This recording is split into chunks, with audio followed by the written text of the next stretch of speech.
Phone pay जन्मिनुभन्दा पहिला ई-सेवाको नाम e-Sewa phone pay थियो कि पहिला त तपाईँ कमर्स ब्याकग्राउन्डबाट आइटीमा आउनुभयो 10 क्लास पढेर पछि दुईवटा अप्सन हुन्थ्यो साइन्स लिने कि कमर्स अपर्च्युनिटी उसले नदेख्या हो कि खासै किन हामीले पहिला पनि एप्रोच गरे पेपालाई जस्तै एनसिएचएलमा हजुरले कनेक्ट आइपिएस सुरु गर्नुभयो नि अहिले त बढी जस्तो त्यो कर्पोरेट पेमेन्ट्समा बढी फोकस गरेको छ कनेक्ट आइपिएस भन्ने प्रडक्टको इन्भिजन चाहिँ ओके या त्यति बेला इनफ्याक्ट मैले नै त्यो होल कोडै लेखेर डेभलप गरेर अब हजुरहरूले चाहिँ यो ओपन लुप किवार सिस्टम ल्याउनु भयो जसको चाहिँ कन्सेप्ट नै इन्ट्रेस्टिङ रहेछ है जस्तै जताबाट जता पनि ट्रान्सफर गर्न सकिने कि जब राष्ट्र ब्याङ्कले दुवै कम्पनीलाई एउटै लाइसेन्समा एउटै काम गर भनेर दिइसकेपछि होइन दुइटै पिएसओ हो होइन सो पिएसओ भइसकेपछि कतै न कतै वी निड टु कम्पिट युपिएससँग छुटिँदाखेरि चाहिँ यो इन्डियन गेस्टहरू चाहिँ नेपालमा आएर सजिलै पे गर्न सक्यो क्युआर भन्दा पनि टाइप अफ ट्रान्जेक्सनले म्याटर गर्छ इन्डियन 18-19वटा कन्ट्रीमा गएर चलाउन मिल्ने बनाइसक्नु भएको छ त्यो मैले त्यो बिजनेसको खाता नदेखाएर मेरो पर्सनल खाता देखाइदिएँ भने त त्यो त मैले मेरो खातामा ल्याएँ हो नि त which is basically illegal phone pay being भनौँ न यत्रो बिलियन अफ ट्रान्जेक्सन्सहरू गरिरहेको छ डेटा त तपाईँभन्दा बढी कोसँग भनेर होइन त्यहाँभित्र चाहिँ भनेपछि एउटा फ्युचरमा त एउटा ब्याङ्क नै बन्न सक्छ नि त फोन पे एसपिरेसन के हुने भने फोन पे बन्नु होइन चाहिँ फोन पेले नेक्स्ट के बनाउँछ होला त्यो चाहिँ आज बनाउनु होला कि खासै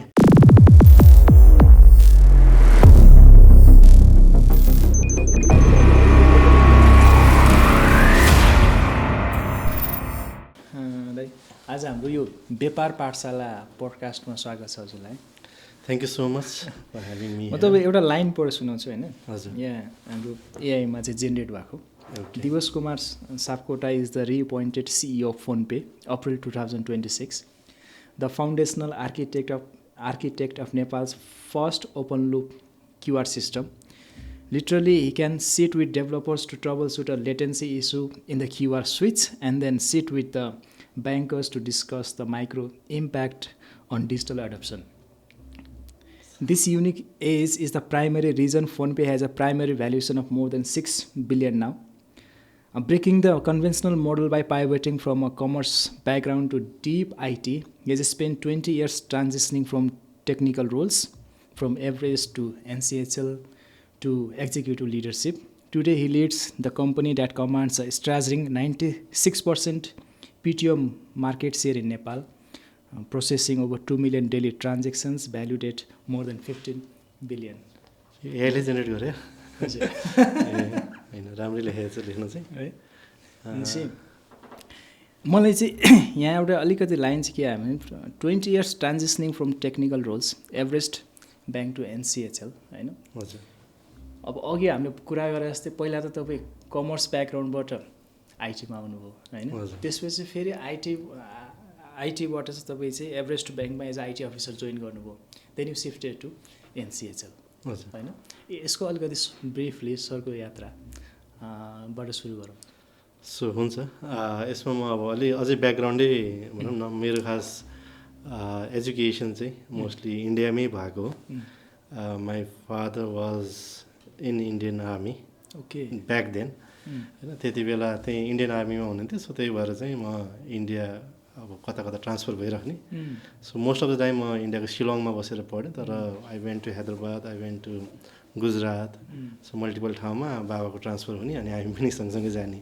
त्यस्तो थियो सो पहिलेदेखि मलाई आइटीमा या इनफ्याक्ट कम्प्युटर्समा राम्रो अब इन्ट्रेस्ट भएको मान्छे तर म जहिले पढ्दा पनि 10 क्लास पढेर पछि दुईवटा अप्सन हुन्थ्यो साइन्स लिने कि कमर्स त्यति बेला हामी म्यानेजमेन्ट भन्दैनौँ इन्डियामा कमर्स भन्थ्यौँ अनि कमर्स लिने कि साइन्स लिने भन्दाखेरि अनि मेरो त पर्सपेक्टिभ चाहिँ के थियो भने साइन्समा अलिकति बढी पढ्नुपर्छ होइन त्यो अब त्यो मेरो पुरै इन्भाइरोमेन्ट हेर्दाखेरि चाहिँ कमर्समा चाहिँ अलिकति फ्री मलाई फेरि त्यो आउटडोर्सहरू खेल्ने मान्छे खेल्न पनि रुचाउने मान्छे अनि त्यो हुँदाखेरि चाहिँ पढ्ने खेल्ने रमाइलो गर्ने पनि हुने र मलाई जहिले पनि पहिला पनि के लाग्छ भने चाहिँ अल्टिमेटली सोध्ने भनेको चाहिँ त्यसमा कतिको राम्रो गरिरहेछौँ साइन्स खतरा हो भन्ने हुँदैन कि जे फिल्डमा काम गरिरहेछौँ त्यसमा चाहिँ कतिको राम्रो गरिरहेछौँ भन्ने कुरा चाहिँ सो साइन्समा भयो भने मेबी मार्क्स कम आउँथ्यो बिलो एभरेज भइन्थ्यो होला या राम्रै पनि गरिन्थ्यो होला, जे भए पनि अब त्यो भने अलिक बढी मेहनतै गर्नुपर्ने होइन पढ्नलाई। सो त्यो भनेर होइन कमर्सै लिउँ भनेर अब त्यो त्यति बेलाको, अब अहिले फरक छ होइन, तर त्यति बेलाको त्यही उसमा चाहिँ साथीको लयमा ल म्यानेजमेन्ट लिउँ भन्ने कुरा भयो, अनि म्यानेजमेन्ट लिएँ। तर म्यानेजमेन्ट गर्दा गर्दा मलाई कम्प्युटरमा चाहिँ इन्ट्रेस्ट भएको पहिलेदेखि, अनि म त्यसपछि +2 गरेँ, ब्याचलर्स गरेँ शिलङमै। अनि ब्याचलर्स गर्दा पनि त्यहाँ चाहिँ बिकम ब्याचलर्स इन कमर्स भनेर हुन्थ्यो, त्यसमा पनि जेनरल र अनर्स भनेर हुन्थ्यो। अनर्स भनेर चाहिँ स्पेसलाइजेसन हो यहाँको भने जस्तै। सो त्यसमा चाहिँ के लिने भन्ने कुरा थियो। अनि त्यहाँ पनि 2-3टा अप्सन थियो कि अनर्स लिनेमा चाहिँ, फाइनेन्स लिने कि मार्केटिङ लिने कि अनि कम्प्युटर एप्लिकेसन्सहरू लिने भन्ने कुरा थियो होइन। अनि मैले त्यति बेला म कम्प्युटरमा अलिकति राम्रै थिएँ, किन मैले एडिसनल कोर्सहरू पनि गरिरहेको थिएँ, अनि राम्रै थियो। अनि यसमा चाहिँ मार्क्स लिन सजिलो पनि हुन्छ होइन, अरू कम्प्युटर आफ्नो सजिलो लाग्ने विषय पनि हो भनेर अनि म त्यो कम्प्युटर एज अ अनर्स लिएर पढेँ। अनि त्यसपछि ठ्याक्क रिजल्ट पनि भएको थिएन, म नेपाल आएँ, ब्याचलर्स सकेँ। बाबा पनि रिटायर्ड हुनुभयो, अनि नेपाल यहीँ भैरवा हुनुहुन्थ्यो, अनि हामी पनि फर्केर आयौँ, म ठ्याक्कै ब्याचलर्स पढेर। अनि पढ्दा पढ्दा चाहिँ ब्याचलर्स सकेँ, एक्जाम थिएँ, अनि म यहाँ छुट्टीमा आएको थिएँ खासै, अनि छुट्टीपछि जाने चाहिँ विचार चाहिँ थियो। अनि त्यति बेला छुट्टी हुँदा हुँदा चाहिँ यहाँ एभरेस्ट ब्याङ्कमा ओपनिङ खुल्यो होइन। अनि ओपनिङ खुलेपछि खास त्यति बेला रिजल्ट पनि आएको थिएन, मेरो लास्ट डेट अफ एप्लिकेसनको 1 दिन अगाडि मात्रै रिजल्ट आएको थियो। अनि बेसिक रिक्वायरमेन्ट चाहिँ यहाँ चाहिँ ब्याचलर सकिएको हुनुपर्ने थियो। अनि इन्टरनेटबाटै रिजल्ट लिएर आएर म खास इन्टरभ्यूमा गएको त्यति बेला। अनि त्यही इन्टरभ्यूमा अहिले भने जस्तै नि इन्टरभ्यूमा इन्ट्रेस्ट के छ, अब के गर्ने, फ्युचर प्लान के छ भनेर सोध्नु भयो। म अब इन्डिया गएर चाहिँ MCA गर्ने चाहिँ मेरो प्लान छ भनेर सोधेँ, मैले भनेँ होइन। अनि त्यसो भने चाहिँ आइटीमा इन्ट्रेस्ट छ भने, अनि त्यति बेला ठ्याक्क एभरेस्ट ब्याङ्कमा 2007मा यो कोर ब्याङ्किङ सिस्टम चाहिँ माइग्रेसन्स भइरहेको थियो। ठ्याक्क पुमोरीबाट फिनाकलमा जाने भनेर माइग्रेसन भइरहेको थियो। सो त्यहाँ रिक्वायरमेन्ट रहेछ। अनि if you have a interest in IT, why don't you join IT department भन्ने कुरा भयो। हुन्छ, मलाई त झन् राम्रो भनेर भने। अनि त्यसरी म चाहिँ आइटीमा गएँ। त्यसपछि मैले अलमोस्ट 10 वर्ष जति एभरेस्ट ब्याङ्कमा काम गरेँ। अनि त्यही काम गर्दा गर्दा चाहिँ अब ब्याचलर्स मात्रै थियो, अलिकति हायर डिग्री पनि लिनुपर्छ भनेर MBA अब ठ्याक्क नेक्स्ट भने चाहिँ MBA नै गरौँ भन्ने थियो। अनि त्यसमा इभिनिङ क्लासेसहरू गर्न सजिलो हुने भएर अनि एपेक्स कलेजमा इभिनिङ क्लासेसहरू जोइन गरेँ MBAमा। अनि MBA गर्दा पनि 5 वर्ष जति लाग्यो। अनि त्यतिकै बसिरहेको थिएँ, MBA सकिसकेको थियो होइन, बसिरहेको थिएँ। पछि चाहिँ अब त्यही त हो नि, ग्रोथ चाहिरहने। ग्रोथ चाहिँदाखेरि चाहिँ जसको पनि भ्याकेन्सी हेर्दाखेरि चाहिँ मेरो ठ्याक्कै मिसम्याच हुने, experience in IT and academic in business commerce yeah management हुने, न IT वालालाई फिट इन हुने, न म्यानेजमेन्टवालालाई फिट हुने म। अनि त्यो प्रब्लमले गर्दा चाहिँ त्यसो भने चाहिँ एउटा MSc IT गरौँ न त भनेपछि अब फेरि ब्याचलर्स डिग्री भएकोलाई कमर्सलाई फेरि त्यो सिफ्ट गर्न चाहिँ गाह्रै थियो। तर मेरो अब ब्याकग्राउन्ड मैले कामै गरिरहेको हिसाबले चाहिँ 8-9 वर्ष काम गरिसकेको थिएँ, अनि सकिन्छ जस्तो लाग्यो। अनि MSc IT Lord Buddha education फाउन्डेसनबाट चाहिँ यो मैले गरेँ। अनि त्यो पनि सक्यो, 2 वर्षमै सकिहालेँ। अनि त्यसपछि त्यसै कन्टिन्यू भएको थियो। अब त्यसपछि अब ग्रोथकै हिसाबले हेर्दाखेरि चाहिँ अब NCHLमा सिस्टम म्यानेजरको रोल अपर्च्युनिटी आयो, मैले त्यति बेला जोइन गरेँ। र त्यसमा एउटा वान अफ द थिङ मलाई अलिकति डिफ्रेन्ट चाहिँ गर्नु मन लाग्छ जहिले पनि होइन। र मैले NCHLमा पनि अब त्यसले त भन्दैन त, त्यो कतै पनि छैन होला, तर कनेक्ट IPS भन्ने प्रडक्टको इन्भिजन चाहिँ या त्यति बेला इनफ्याक्ट मैले नै त्यो होल कोडै लेखेर डेभलप गरेर लाइभ गरेको चाहिँ त्यो मेरै लिडरसिपमै हुँदाखेरि चाहिँ। When you joined NCHL Everest छोडेर हजुर, त्यसपछि बल्ल अनि कनेक्ट IPS पढ सुरु भयो। सो त्यति बेला चाहिँ समथिङ यस्तो खाले केही गर्नुपर्छ भन्ने चाहिँ थियो माइन्डमा त्यहाँ त्यति बेला। तर कनेक्ट IPSमा चाहिँ अभियसली सबैको गाइडेन्स सबै टिमको रहन्छ, तर मेरो first responsibility was to make it live. र त्यसको सुरु फाउन्डेसन फ्रेमवर्कदेखि नै त्यसको कोडिङ, त्यसको डेभलपमेन्ट, त्यो इन्टायरली म प्लस 2-3 जना मेरो टिममा राखेर, त्यति बेला चाहिँ डेभलपमेन्ट विङ्स भनेरै थिएन।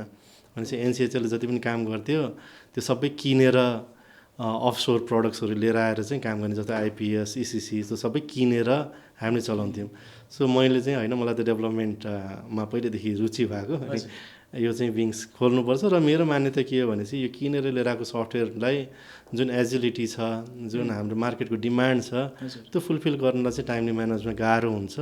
सो त्यही भएर पनि आफैले नै काम गर्नुपर्छ भन्ने चाहिँ त्यो मेरो भित्रदेखि नै त्यही नै फिलोसफी छ, अहिले पनि छ, त्यही नै हो मेरो चाहिँ। र त्यसले गर्दाखेरि चाहिँ मैले त्यहाँ त्यो विङ्स पनि खोलेँ, त्यो प्रडक्ट पनि बिल्ड गरेँ। अनि त्यसपछि 2-2.5 वर्ष जति एनसिएचएल काम गरेँ। अनि त्यसपछि विश्वास दाइसित भेट भयो, हुन त पहिलेदेखि भेट थियो होइन।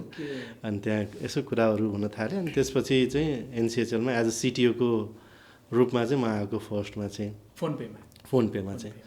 सो सिटिओ आयो, सिटिओ चल्यो, त्यसपछि अब फर्दर एसिस्टेन्ट सिओ भयो, त्यसपछि सिओ भयो। अरू एउटा टर्म पनि सक्यो, अब नेक्स्ट टर्ममा चाहिँ जाँदैछु। Thank you so much. अब नेक्स्ट 4 इयरको लागि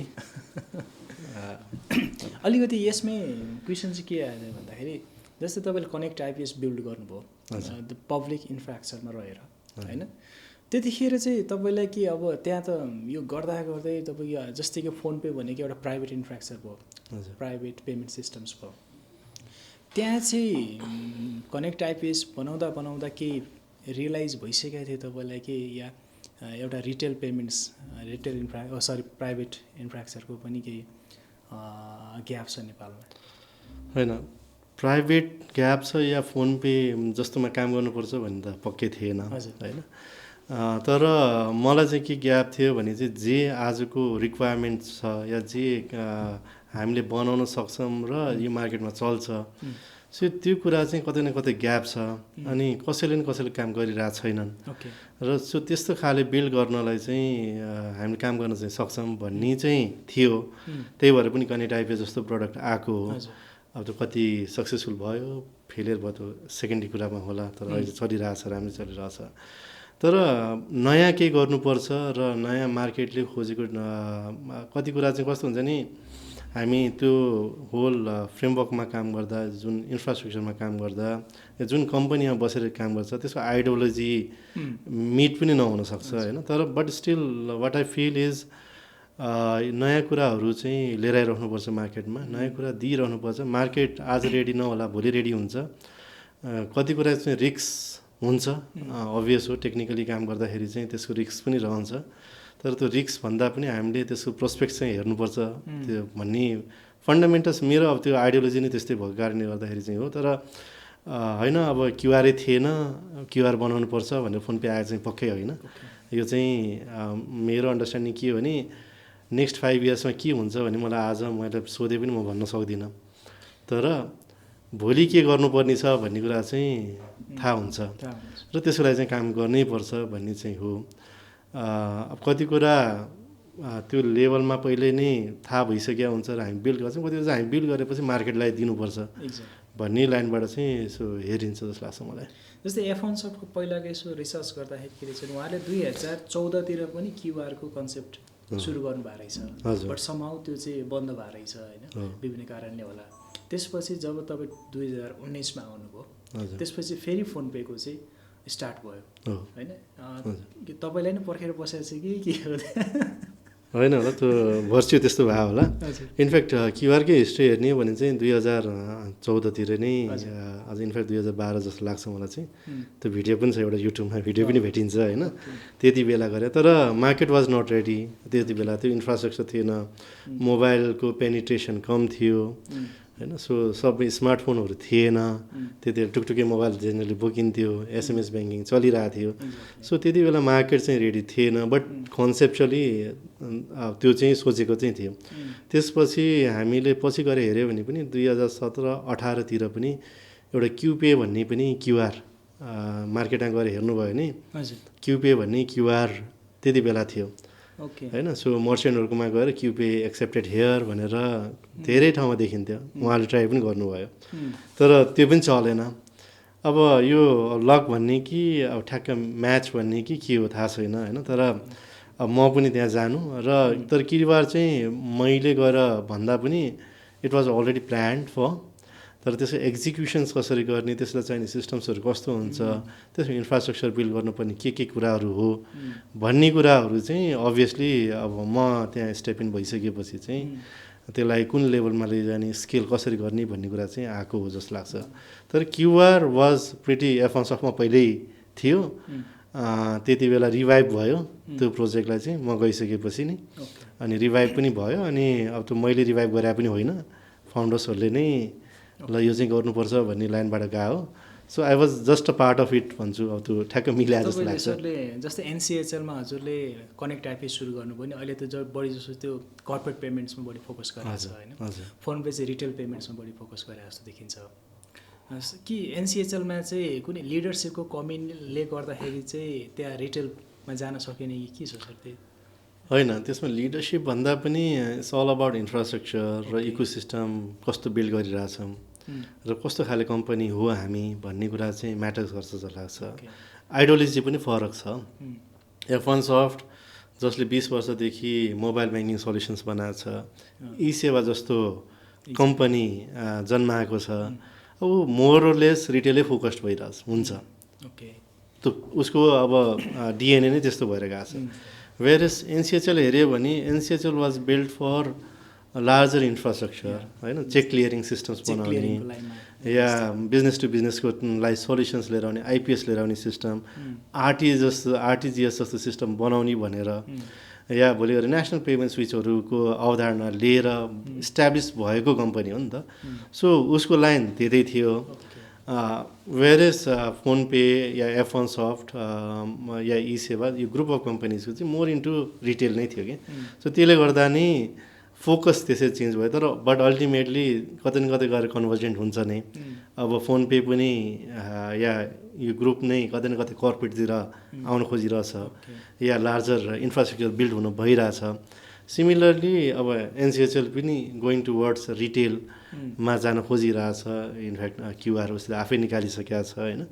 सो त्यो भने चाहिँ बेसिकली हाउ कम्पनी कसरी फाउन्ड भयो हो, अब त्यसले चाहिँ ड्राइभ गरिरहेको जस्तो लाग्छ। हामीले सर्फेसली हेर्दाखेरि चाहिँ एउटा कोलाबोरेसन जस्तो देखिन्छ कि Fonepay into retail market अनि connect IPS into corporate market भनेपछि बिस्तारै चाहिँ यो कोलाबोरेसन चाहिँ कम्पिटिसनमै कन्भर्ट हुनेवाला छ जस्तो देखिन्छ। सर्टेनली, किनकि जब राष्ट्र ब्याङ्कले दुवै कम्पनीलाई एउटै लाइसेन्समा एउटै काम गर भनेर दिइसकेपछि होइन, दुइटै पिएसओ हो होइन। सो पिएसओ भइसकेपछि कतै न कतै वी निड टु कम्पिट होइन। अब अहिलेसम्म सेगमेन्ट फरक छन् होला, तर सर्टनली कम्पिटिसन त भइ नै हाल्छ जस्तो लाग्छ। किन because we follow the same regulations. हामीलाई दायरा नै राष्ट्र ब्याङ्कले तोकेरै दिएको छ भने त मसित दायरा नै त्यति छ, म पनि त्यही जानु पऱ्यो, एनसिएचएल पनि त्यही आउनु पऱ्यो। सो त्यसैले गर्दा चाहिँ कतै न कतै कम्पिटिसन त अभियसली हुन्छ होला।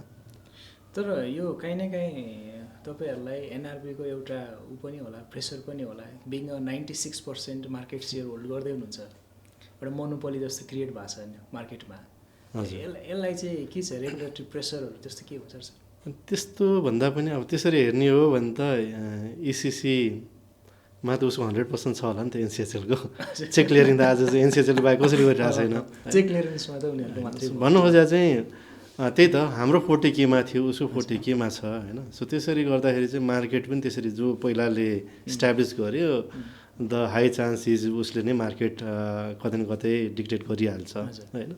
सो त्यही भएर पनि आजको दिनमा हामी अब 95-96 यो भने चाहिँ क्युआरमा हो अझै पनि होइन। टोटल पनि हेऱ्यो भने क्युआरमा हामी ऊभन्दा अगाडि 3-4 वर्ष 5 वर्ष भनौँ न, इनफ्याक्ट हाम्रो कन्सेप्ट त 2012 देखि सुरु भएको थियो भने चाहिँ त अब त्यो डोमिनेन्स त सर्टेन टाइमसम्म त रहन्छ नि।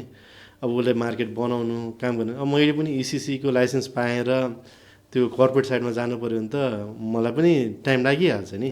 सो आजको दिन कर्पोरेट पेमा उसको डोमिनेन्स बढी छ, एनसिएचएलको छ भने अभियसली रिटेलमा हाम्रो डोमिनेन्स बढी नै हुन्छ। र राष्ट्र ब्याङ्कले हाम्रो अरू रेगुलेटर्सहरू भन्दा पनि राम्रो चाहिँ के हो भने कम्पिटिसनलाई उसले बढावा गर्छ होइन। सो त्यही भएर मल्टिपल लाइसेन्स खोलिदिएको छ। वेयर चाहिँ इन्डिया हेऱ्यो भने सिङ्गल लाइसेन्स छ, पिएसओ एनपिसिआई मात्रै हो। अब अरू सबै भने पिएसपिजहरू हुन् होइन, गुगल पे भनौँ, फोन पे भनौँ या पेटिएम भनौँ, त्यो भने सबै पिएसपी ई सेवा खल्ती जस्तो हो। सो पिएसओ त उहाँ एनपिसिआई मात्रै छ भनेपछि त हाम्रो रेगुलेसन त अझै फरवर्ड लुकिङ छ र कम्पिटिसनलाई उसले राम्रोसित गर्नुपर्छ भन्ने लाइन छ भने चाहिँ बिस्तारै एउटा इक्विलिब्रियममा आउँछ। तर having shed that prominent player त जहिले पनि प्रमिनेन्ट रहन्छ जुन सेगमेन्टमा उसले बढी काम गरिरहेछ भन्ने चाहिँ हो। जस्तै कनेक्ट आइपिएस पहिला अब चेक क्लियरेन्समा बढी कामहरू गर्थे होइन, पछि चाहिँ स्मार्ट क्युआरहरू के निकाल्नु भयो। हजुर जस्तै अब सुरुमा चाहिँ के हुन्थ्यो भन्दाखेरि अब इन्टर ब्याङ्किङ होइन, ब्याङ्क टु ब्याङ्क ट्रान्सफर हुन्थ्यो, ई सेवा टु ई सेवा ट्रान्सफर हुन्थ्यो होइन। अब हजुरहरूले चाहिँ यो ओपन लुप क्युआर सिस्टम ल्याउनु भयो जसको चाहिँ कन्सेप्ट नै इन्ट्रेस्टिङ रहेछ है। जस्तै जताबाट जता पनि ट्रान्सफर गर्न सकिने कि होइन, खल्तीबाट ई सेवाबाट ब्याङ्कमा, ब्याङ्कबाट उता 360 नै भयो। यो चाहिँ इभल्भ कसरी भयो sir, how did it go? So यो अब हामी त्यही हिस्ट्री नै हेर्ने हो भने फोन पे जन्मिनुभन्दा पहिला फोन पे ई सेवाको नाम ई सेवा फोन पे थियो क्या, यो प्रडक्ट भनेपछि यो जन्मेकै फोन पे भनेर जन्मेकै ई सेवाले जन्माएको त्यति बेला। हामीले लाइसेन्स पाएको त अझ 2019 हामी इस्टाब्लिस भयो कि बल्ल 6 वर्ष भएको छ। तर यो कन्सेप्ट पहिल्यै नै आइसकेको थियो र यो कन्सेप्ट के थियो भने इन्टरअपरेबिलिटीको कन्सेप्ट भने चाहिँ एउटा ब्याङ्कले अर्को ब्याङ्कसित ट्रान्जेक्सन्स गर्नलाई कुनै न कुनै एउटा एन्टिटी चाहिँ इस्टाब्लिस्ड हुनुपर्छ जसले चाहिँ त्यसलाई इन्टरअपरेबल बनाइदियोस् भन्ने कन्सेप्ट पहिल्यै नै थियो। त्यो काम चाहिँ ई सेवाले गरिरहेको थियो ब्याक देन होइन, ई सेवाले गरिरहेको हुन्थ्यो। त्यस्तै काम चाहिँ एनसिएचएले चेक क्लियरिङमा इन्टरअपरेबिलिटी भन्यो भने त्यही हो, एउटा चेकको क्लियरिङ गर्नलाई अर्को ब्याङ्कमा गर्न मिल्ने भने त्यो पनि इन्टरअपरेबिलिटी नै हो। So concept was already there होइन। तर कार्ड पेमेन्ट सिस्टम्स पहिल्यैदेखि थियो होइन, पस मसिन चलिराखे पनि जसले इस्यु गरेको कार्ड पनि चलिरहेछ नि त। भनेपछि इन्टरअपरेबिलिटी कन्सेप्ट वाज यो त भिजा मास्टरकार्ड जन्मेकैदेखि सुरु भएको हो। तर इस्यु के थियो भने चाहिँ जति पनि हामीले कुरा गरिरहेछौँ त्यो चाहिँ सबै अलिकति कस्टली बिजनेसहरू त्यही थियो कि। मैले पस मसिन कार्ड सिस्टम्स भनेको आफैमा कस्टली थियो। सो हामीले सोचिरहेको चाहिँ क्युआरले चाहिँ गरेको के हो भने त्यो कस्टलाई चाहिँ घटाएको, इन्डस्ट्री कस्ट चाहिँ घटाइदियो, कस्टमरलाई cost to customer, cost to bank यो चाहिँ घटाइदिएर चाहिँ यो आजको दिनमा चलिरहेछ भन्ने लाइन चाहिँ हो। सो त्यही भएर पनि इन्टरअपरेबिलिटी त्यति बेला थियो। तर हामीले यसलाई अझै सजिलो र कस्ट इफेक्टिभ कसरी बनाउने भनेर प्लानिङ गर्दा र रिसर्च गर्दाखेरि चाहिँ क्युआर वाज त्यति बेला फिट इन भएको थियो। र त्यति बेला पनि यो हेर्ने भने त इन्डिया र चाइनामा चलेकै प्रडक्ट हो क्युआर भनेर चाहिँ। सो त्यही भएर पनि हामीलाई सजिलो के थियो भने चाहिँ के गरिरहेछन् कसरी गरिरहेछन् भन्ने कुरा चाहिँ त्यति बेला हेर्ने। तर market certainly was not ready. अब क्युआर भने के हो भन्ने न ब्याङ्कलाई कन्फिडेन्स थियो न मर्चेन्टलाई कन्फिडेन्स थियो, अब कसले आएर क्युआर बेचिरहेछ भन्ने थियो। तर हाम्रो टार्गेट सुरुमा स्टार्ट गर्दा पनि जम्मा ल 15-20 हजार मर्चेन्ट पुग्यो भने चाहिँ यो भने हामीले ठुलो एचिभमेन्ट हो। किनकि त्यति बेला पसको नम्बर अफ पस भनेकै 20-30 हजार चाहिँ नम्बर अफ पस थियो कि त्यति बेला पनि। र त्यसको आधा 1 वर्षमा गऱ्यो भन्दा धेरै ठुलो हो हाम्रो लागि चाहिँ एचिभमेन्ट भन्दाखेरि। तर इनफ्याक्ट 1 वर्षमा 50 हजार हामीले मर्चेन्टलाई चाहिँ अनबोर्ड गऱ्यौँ विदिन अ इयर होइन, फोन पेमै। सो त्यो चाहिँ झन् अब हामीले सोचे भन्दा पनि बढी एक्सेप्टेन्स भयो। एन्ड थ्याङ्क्स टु कोभिड भनौँ त्यहीले चाहिँ यसलाई स्केल गर्नलाई चाहिँ अझै बढी हेल्प चाहिँ गरिरहेको हो। त्यो जुन बेला तपाईँ लन्च गर्नुभयो त्यो अलरेडी इन्डिया चाइनामा त्यो मोडल थियो? त्यो अलरेडी थियो। Okay, QR was there, like so interoperable QR was there. जस्तै अर्को कुरा चाहिँ यो रिसेन्टली अस्ति अर्को तपाईँहरूको चाहिँ अर्को एक्सपेन्सनको राम्रो कुरा चाहिँ युपिआईसँग जोडियो हजुर होइन। युपिआईसँग जोडिँदाखेरि चाहिँ यो इन्डियन गेस्टहरू चाहिँ नेपालमा आएर चाहिँ सजिलै पे गर्न सक्यो होइन। त्यसको नि राम्रै सङ्ख्या देखेर चाहिँ लगभग मैले विदिन अ इयर 1,27,000 इन्डियन टुरिस्टले चाहिँ लगभग 1.6 बिलियन गरे विदिन अ इयर भनेर चाहिँ एउटा रिपोर्ट पनि निकाल्नु भएको थियो होइन, रिसर्च पनि आएको थियो। That was a big achievement. तर यो रिभर्स चाहिँ किन हुन सकिरहेको छैन सर अहिलेसम्म चाहिँ? जस्तै कि नेपाली टुरिस्ट चाहिँ इन्डियामा गएर चाहिँ पेमेन्ट गर्न सकिरहेको छैन। हुन त टेक्निकली तपाईँहरू भाइबल हुनुहुन्छ होला, बट समहाट के डिप्लोमेटिक रूपमा चाहिँ यो प्रब्लम आयो कि के छ यसमा? यसमा मल्टिपल कुराहरू छन् होइन। र उताको यता चलाउनलाई सजिलो किन भयो भनेपछि हामी भने जम्मा 20 लाख मर्चेन्टमा काम गर्ने देशै हेऱ्यो नि अब रेजिस्टर्ड बिजनेसै हेऱ्यो भने 22-23 लाख भन्ने अब ऊ छ होइन। अब त्यसमध्ये अलमोस्ट 19-20 लाख मर्चेन्ट मात्रै छ। सो उताको कस्टमर यहाँ आएर को जुन हामीले इम्प्लिमेन्टेसन्स गर्न चाहिँ वाज बिट इजी। र अर्को इजी के हो भने चाहिँ फोन पेले काम गर्ने तरिका अलिकति फरक छ र क्युआर आजको दिनमा यति आएको रिजन पनि हामीले मोस्ट अफ द टेक्नोलोजिजहरू चाहिँ ब्याङ्कलाई पहिले नै बनाएर दिएको थियौँ क्या। भनेपछि कति कुरा चाहिँ जेनरली के हुन्छ भने चाहिँ तपाईँले भिजा कार्ड चलाउनु भएको छ भने भिजा भन्ने चिन्नुहुन्न होइन, तपाईँले आफ्नो ब्याङ्कलाई मात्रै चिन्नुहुन्छ। र कति कुरा भिजाले एउटा सेन्ट्रल स्विचलाई मात्रै म्यानेज गर्छ, धेरै कुरा ब्याङ्कले आफै पनि काम गर्नुपर्ने हुन्छ। तर हामीले चाहिँ के गरिदियो भने चाहिँ ब्याङ्कले गर्नुपर्ने काम पनि हामीले गर्नुपर्ने काम पनि सबै कुरा बनाएर ल तपाईँले चाहिँ यसलाई प्रमोट मात्रै गर्नु भनेर थ्रु एफन सफ्ट चाहिँ हामीले सो त्यो टेक्निकली पनि हामीले एसिस्ट गरिरहेको छौँ। र त्यही भएर पनि हाम्रो time to go to market चाहिँ एकदमै कम हुन्छ जहिले पनि, किनकि ब्याङ्कलाई चाहिएको कुराहरू हामी पहिले नै दिन्छौँ, सबै कुरा रेडी थियो होइन। या इनफ्याक्ट यसको स्विचै भने पनि यसको मर्चेन्टको म्यानेजमेन्टको सिस्टम होइन, यो इको सिस्टम चलाउनलाई जे चाहिन्छ त्यो पहिल्यै बनाएर दिएको छौँ। सो ब्याङ्कले चाहिँ त्यसलाई क्यापेक्स इन्भेस्टमेन्ट गर्नु नपरोस्, ब्याङ्कलाई खर्च बढी नलागोस् भनेर चाहिँ सेयर्ड इन्फ्रास्ट्रक्चर बनाइदिने, तर सबैले चाहिँ काम गर्न सक्ने। आज म जान्छु भनेपछि आज चाहिँ जान मिल्ने खाले चाहिँ सिस्टम बनाएको थियौँ। सो त्यो गरेर मात्रै यसोले हाम्रो आजको दिनमा नत्र ब्याङ्कलाई छोडिदिएको भए उहाँहरूकै आफ्नै ब्युरोक्रेटिक डिसिसन प्रोसेसहरू पहिला बुझ्नु पऱ्यो, फेरि पैसा भन्ने बित्तिकै त्यसको आरओआई जस्टिफाई गर्नु पऱ्यो, त्यो सबै कुरा भइसकेपछि त्यसलाई एउटा ब्याङ्कले कुनै एउटा डिसिसन गर्नलाई पनि यस्तो यस्तो नयाँ कुरामा त 6 देखि 1 वर्ष लगाइदिन्छ। सो त्यो कुरालाई चाहिँ सजिलो बनाइदियौँ हामीले। अब सिमिलरली इन्डियाबाट यहाँ आउँदा पनि किनकि हामीसित एउटा सेन्ट्रल इन्फ्रास्ट्रक्चर थियो र त्यो रेल अलरेडी बिल्ड भइसकेको थियो भने चाहिँ हामीले आजको दिनमा यसलाई इनेबल गरिदिउँ भनेपछि सबैलाई इनेबल भयो त्यति बेला पनि। सो त्योवाला चाहिँ इजी थियो। र आजको दिनमा इस्यु हाम्रो विषयमा के थियो भने चाहिँ हामी आजको दिनमा क्युआर भने फ्री, कसैलाई केही पनि चार्ज छैन क्युआरमा चाहिँ होइन। बिजनेस क्युआरमा आजको दिनमा क्युआर ट्रान्जेक्सन गर्नुभयो भने न कस्टमरलाई चार्ज छ न मर्चेन्टलाई चार्ज छ, मर्चेन्टले पनि छैन डोमेस्टिकमा चाहिँ छैन। तर अब इन्टरनेसनलमा चाहिँ त किनकि उसले मलाई त चार्जै गरिरहेछ भने चाहिँ त I need to pay them, अब त मैले आफ्नो खल्तीबाट पनि दिँदैन भनेपछि अब यो चाहिँ चार्ज चाहिँ मैले अल्टिमेटली मर्चेन्टलाई लगाउनु पऱ्यो भनेपछि यो चार्ज जुन हामीले लगायौँ हाम्रोमा कम्पेरिटिभली सजिलो भयो। अब यही कुरा मैले रिभर्स हेर्ने हो भने उहाँहरूको मर्चेन्ट बेसै इन बिलियन्स छ होइन। अब त्यो म्यासिभ पपुलेसन भएको कन्ट्रीमा, म्यासिभ बिजनेस भएको कन्ट्रीमा उहाँहरू पनि आजको दिनमा के छ भने फ्री एमडिआर भनेपछि अझै उहाँहरूको क्युआर पनि फ्री छ। अब इन्टरनेसनल भने त हामीले पनि के कन्डिसन थियो भने हामीले यताबाट चार्ज तिरिरहेछौँ भने चाहिँ त हामीले उता गए पनि चार्ज त लिनु पऱ्यो भनेपछि अब एक त यो म्यानेज गर्नलाई उसलाई गाह्रो भयो।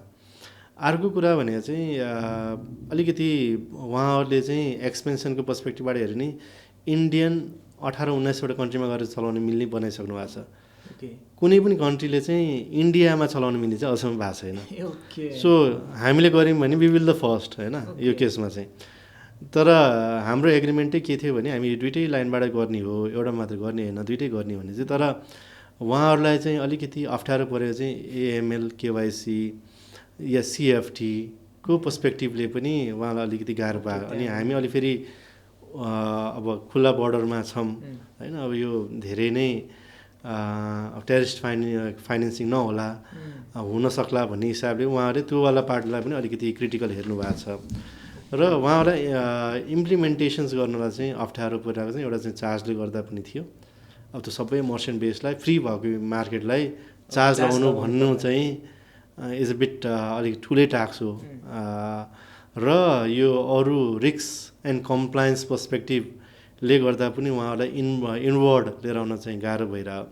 बट स्टिल अहिलेको दिनमा चाहिँ हामीले त्यसपछि उहाँहरूको धेरै टेक्निकली पनि यस्तो खाले ट्रान्जेक्सन गर्नलाई चाहिँ अलिकति पुगेको थिएन उहाँ चाहिँ उताको टेक्निकल पर्सपेक्टिभबाट। सो चाहिँ उनीहरूले चाहिँ फिक्स गर्यो। अब अहिलेको सिनारियो के हो भने चाहिँ ब्याङ्कले एनआइपिएल जुन हामीले इन्टिग्रेसन गरे एनपिसिआईको इन्टरनेसनल विङ, सो त्यो सर्टिफिकेसन्सहरू चाहिँ गर्नुपर्ने भनेर चाहिँ अहिले चाहिँ त्यो चलिरहेछ।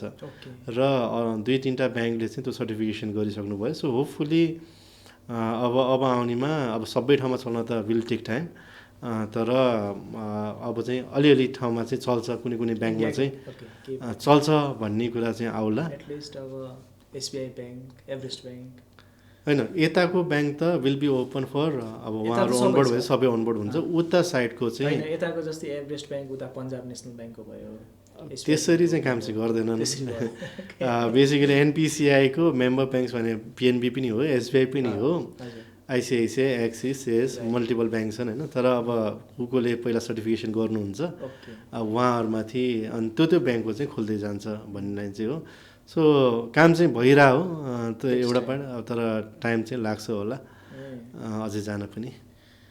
सरले अघि गजब कुरा गर्नुभयो, जस्तै बिजनेस क्युआरमा पनि इन्डिभिजुअल क्युआरमा पनि ऊ चाहिँ पेमेन्ट चाहिँ हाम्रो फ्री छ, जिरो नै छ होइन। तर यो ब्याङ्कको मोबाइल ब्याङ्किङबाट चाहिँ हामीले क्युआर युज गरेर पे गर्दा चाहिँ पैसा काट्ने रहेछ क्या 10 रुपियाँ। त्यसमा क्युआर भन्ने कुरा चाहिँ त्यही अलिकति अब मार्केटको अन्डरस्ट्यान्डिङ चाहिँ के रहेछ अब धेरै ठाउँमा भनिरहेछन्, तर यो अझै पुराउनु पर्छ जस्तो लाग्छ। सो बेसिक अन्डरस्ट्यान्डिङ के हो भनेपछि क्युआर भन्दा पनि टाइप अफ ट्रान्जेक्सनले म्याटर गर्छ होइन। सो टाइप अफ ट्रान्जेक्सन्स भन्नाले चाहिँ के हो भने जस्तो मैले तपाईँलाई पैसा ट्रान्सफर गरिदिइरहेको छु भने इट्स अ रेमिटेन्स। हुन त सबै कुरा रेमिटेन्स नै हो, तर यो चाहिँ पर्सनले अर्को पर्सनलाई गर्ने फन्ड ट्रान्सफर हो यो चाहिँ होइन।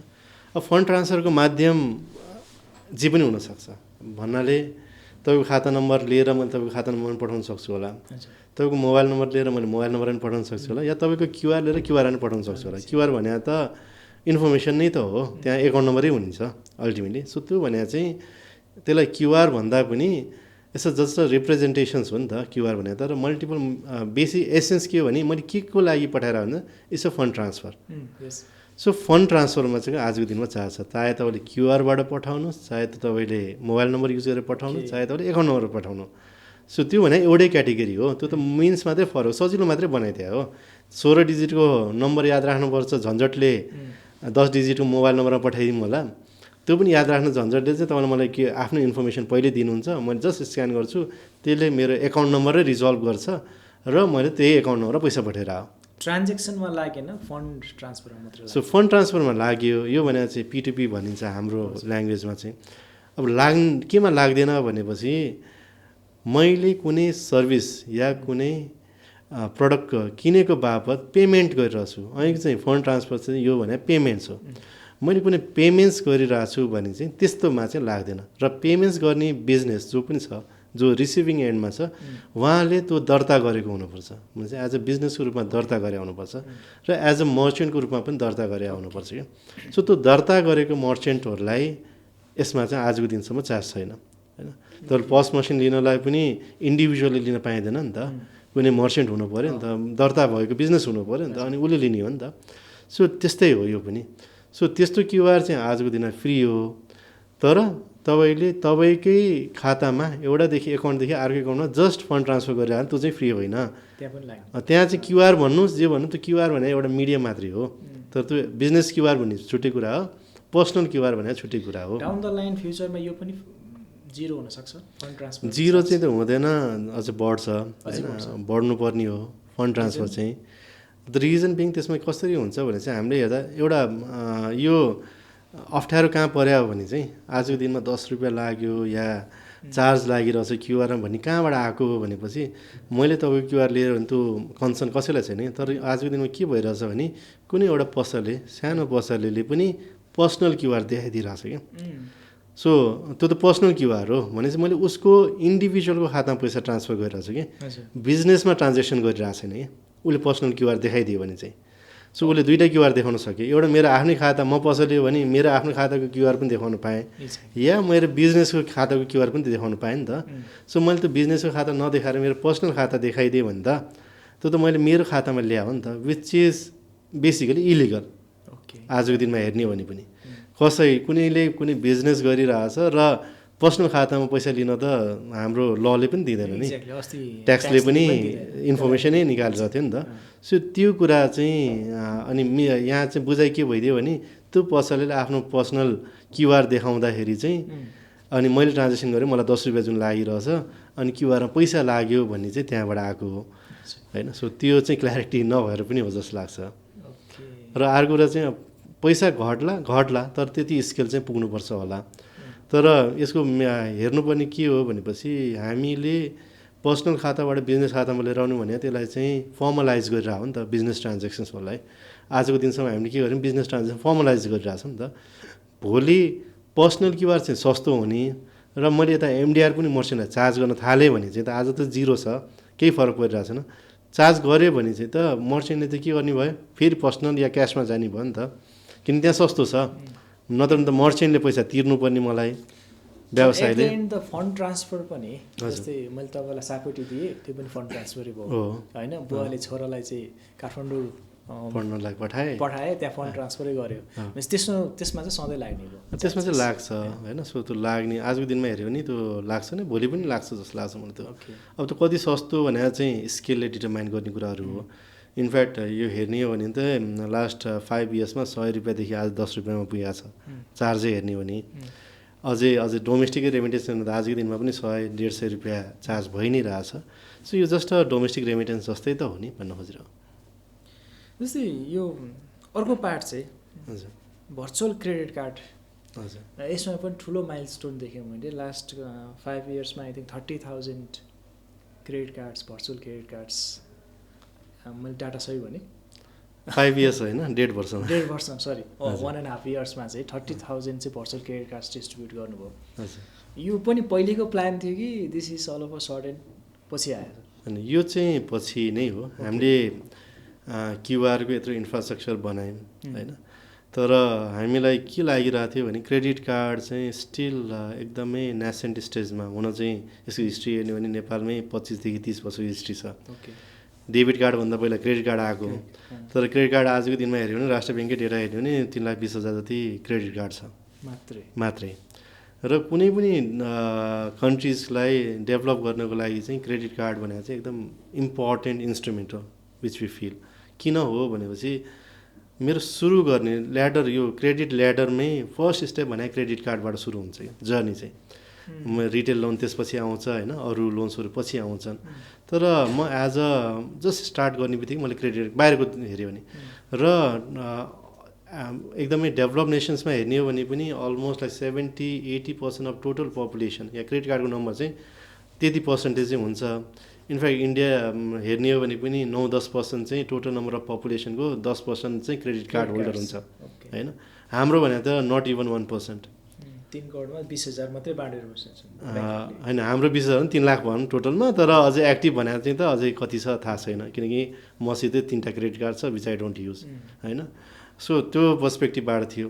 सो त्यो हेर्दाखेरि चाहिँ हामीले गरिरहेको चाहिँ किन चाहिँ क्रेडिट कार्ड चलिरहेको छैन त, किन यो त एकदमै चलिरहेको इन्स्ट्रुमेन्ट हो, सबै ठाउँमा क्रेडिट त सबैलाई चाहिरहेछ होइन। सो त्यही भएर पनि त्यो माइन्डसेटबाट चाहिँ एक्सेस टु क्रेडिट या एक्सेस टु फाइनेन्सकै हिसाबमा हेर्न थाल्दाखेरि चाहिँ क्रेडिट कार्ड चाहिँ पुगिरहेको छैन भन्ने आएर चाहिँ हामीले फिगर आउट गऱ्यौँ। र त्यसको 2-3टा कुरा चाहिँ के हो भने एक त यो कस्टली अहिले भने जस्तै फेरि आजको क्रेडिट कार्ड भने चाहिँ not to the but as a industry हेर्ने चाहिँ it's a costly industry. Credit कार्डको लागि पस मसिन चाहिन्छ, फिजिकल कार्ड चाहिन्छ, त्यही लेभलको सिक्युरिटी चाहिन्छ। अझै नेपालमा कोही पनि क्रेडिट कार्ड या स्किम छैन नेपालमा। हामी dependent on visa and master card, उसको आफ्नै फिज एन्ड चार्जेसहरू भइरहेको हुन्छ भनेपछि यो एकदमै ठुलो सिस्टम पनि हो र एकदमै कस्टली सिस्टम पनि थियो। र हामीले हेर्दाखेरि चाहिँ आजको दिनमा अहिले भने जस्तै 25-30 हजार पस मसिन हुँदा मैले चलाउनु पाउने भने त्यही हो। अब कार्ड चाहिँ आजको दिनमा हेऱ्यो भने अलमोस्ट लाइक 1.5 CR जति डेबिट कार्ड, 3 लाख जति क्रेडिट कार्ड हेर्दाखेरि चाहिँ चलाउने ठाउँ कहाँ भने हेर्दा पस मसिन या एटिएम मसिन थियो नि त। अब हामीले यत्रो इकोसिस्टम बनायौँ, यत्रो इन्फ्रास्ट्रक्चर बिल्ड गऱ्यौँ, क्युआर मर्चेन्ट यत्रो बनाएको छ, 19 लाख त मर्चेन्ट छन् भनेपछि त यो मर्चेन्टमा क्रेडिट कार्ड चलाउन पाए पो यसको रियल भ्यालु आउँछ त होइन। सो त्यही भएर जे हामीले अलरेडी बिल्ड गरिरहेको छ अब त्यसमा एउटा एडिसनल लेयर थप्ने त हो नि क्रेडिट लेयर। आजको दिनमा मेरो एकाउन्ट एज अ फन्डिङ या एज अ इन्स्ट्रुमेन्टको रूपमा भइरहेछ which is a debit instrument भने चाहिँ वाइ नट क्रेडिट इन्स्ट्रुमेन्टलाई पनि मैले इनेबल गर्ने भनेर चाहिँ हामीले त्यहाँ सोचेर सुरु गरेको हो। र त्यो हेर्दाखेरि चाहिँ अनि हाम्रो टार्गेट वाज यो जहिले पनि credit card is for classes भन्ने होइन, क्रेडिट कार्डले क्लास जनाउँछ, प्लेटिनम कार्ड बोकेको छु कि के बोकेको छु भने। तर हाम्रो चाहिँ के हो भने इन्क्लुसिभ हुनुपर्छ क्रेडिट कार्ड क्लासमा मात्रै भयो भने चल्दैन। यो त सानो स्टुडेन्ट या भर्खरै अर्निङ गरिरहेको स्टुडेन्ट या पकेट मनी आइरहेको स्टुडेन्टले पनि युज गर्न सक्नु पऱ्यो। सो नट नेसेसरी कि मलाई 1 लाखको लिमिट चाहिन्छ, म 10 लाखको लिमिटबाट पनि चलाउन त सिक्नु पऱ्यो नि। त्यो त क्रेडिटमा आउने ल्याडरमा भने जस्तो त क्रेडिटमा आउने तरिका हो नि त। क्रेडिटबाट म युज टु हुन्छु, क्रेडिटले कसरी काम गर्छ, क्रेडिटले आफ्नो बिहेभियरको हिसाबले चाहिँ क्रेडिट स्कोर क्रिएट गर्छ। सो त्यो सबै हुनको लागि चाहिँ आजको दिनमा हामीसित क्रेडिट स्कोर भनेर छैन। अनि किन छैन भने चाहिँ हामीमा क्रेडिट कार्ड पनि छैन कि। सो अब यो सबै बिल्ड गर्नलाई चाहिँ क्रेडिट कार्ड भने चाहिँ one of the prominent instrument भन्ने फिल भयो। तर वाइ नट फिजिकल पहिला जस्तो, फेरि फिजिकल भने त्यही पस मेसिनमा चलाउँछ। सो त्यो कस्टलीमा किन जाने, यत्रो हामीले अलरेडी इकोसिस्टम र इन्फ्रास्ट्रक्चर बिल्ड गरिसकेका छौँ। मोबाइल ब्याङ्किङ हातमा छ, मर्चेन्ट रेडी बसिरहेछन् एक्सेप्ट गर्नलाई। सो वाइ नट युजिङ यही टेक्नोलोजी युज गरेर, यही इन्फ्रास्ट्रक्चर युज गरेर क्रेडिट फेसिलिटी पनि दिन मिल्छ कि भनेर चाहिँ स्टार्ट गरिरहेको। कस्तो कति इफेक्टिभ भयो सर यो? और यो त competing with visa master card हजुर कतिको सेभ भइरहेछ अहिले प्रोसेसिङ चार्जमा नेपाललाई फरेक्समा? अब ठ्याक्कै डेटा त छैन। अब जस्तै यसै हेरे पनि वर्षमा 1-2 अर्ब चाहिँ बाहिर जान्छ भन्ने तथ्य देखिन्छ। तर त्योभन्दा पनि यो किन चल्छ र किन चल्यो भन्ने कुरा हो। र यो भने आजको दिनमा 1.5 वर्षको प्रोग्रेस हेर्ने हो भने यो राम्रो प्रोग्रेस छ होइन। वी आर भेरी अप्टिमिस्टिक र पोजिटिभ पनि छ।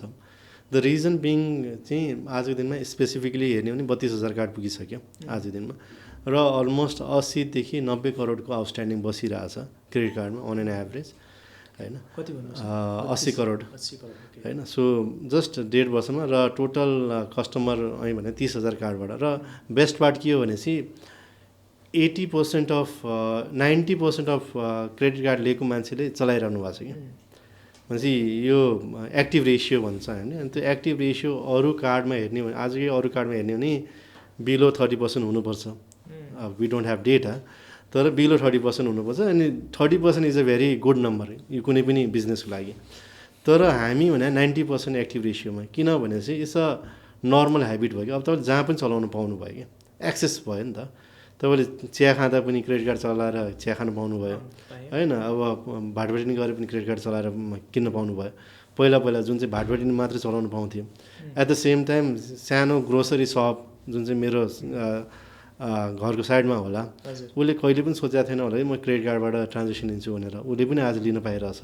सो त्यो भ्यालु, त्यो इन्क्लुसिभनेस चाहिँ जुन हामीले दिइरहेछौँ त्यो चाहिँ इम्पोर्टेन्ट हो। र सेभिङ्स भन्ने कुरा चाहिँ त अभियसली डोमेस्टिक स्किम गरिसकेपछि देशको पैसा देशमै बस्छ। आजको दिनसम्म नेपाली स्किम कुनै पनि थिएन। त्यसमा पनि कुनै चार्जेस छैन ट्रान्जेक्सनमा, जस्ट लाइक क्युआर नै भयो। त्यसमा चाहिँ चार्जेसहरू छ, किन यो क्रेडिट हो होइन। ब्याङ्कले फ्रीमा 45 दिनको क्रेडिट पनि दिइरहेछ भनेपछि ब्याङ्कलाई पनि किनकि बिजनेस त आउनु पऱ्यो। सो त्यसमा चाहिँ हामीले आजको दिनसम्म 2,000 भन्दा तलको टिकट साइज भयो नि ट्रान्जेक्सन भयो भने चाहिँ फ्री नै छ।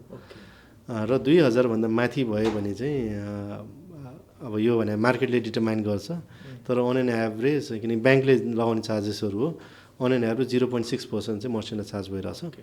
त्यो भने 2,000 भन्दा बढी टिकट साइजमा चाहिँ 2000 भन्दा कममै अहिले पनि फ्री। सो हाम्रो भनाइ चाहिँ के हो भने 2000 भन्दा कमको मार्जिन कम हुन्छ, सो उसले नतिरोस्, उसलाई तिर्नु नपरोस् भन्ने हो। अब 2000 भन्दा बढी जसले ट्रान्जेक्सन भ्यालु गरिरहेछ उसले कमाइ पनि रहेछ नि त, र क्रेडिटबाट पाउँछ। फाइनेन्सियल प्रोफेसनल नर्मली हामी चाहिँ अब never use the credit card भन्छौँ, तर या फर द कन्जम्सन्स बढ्नको लागि होइन, इकोनोमी चलाउनको लागि चाहिँ क्रेडिट कार्ड एकदमै यो त्यही त अब यो भ्यू फरक हो होइन। अब यो हामी एकदम सेभिङ माइन्डसेटबाट चलिरहेको देश, हामीलाई सेभिङ क्रेडिट भनेको चाहिँ डर लाग्ने देश होइन, हामीलाई डर लाग्छ।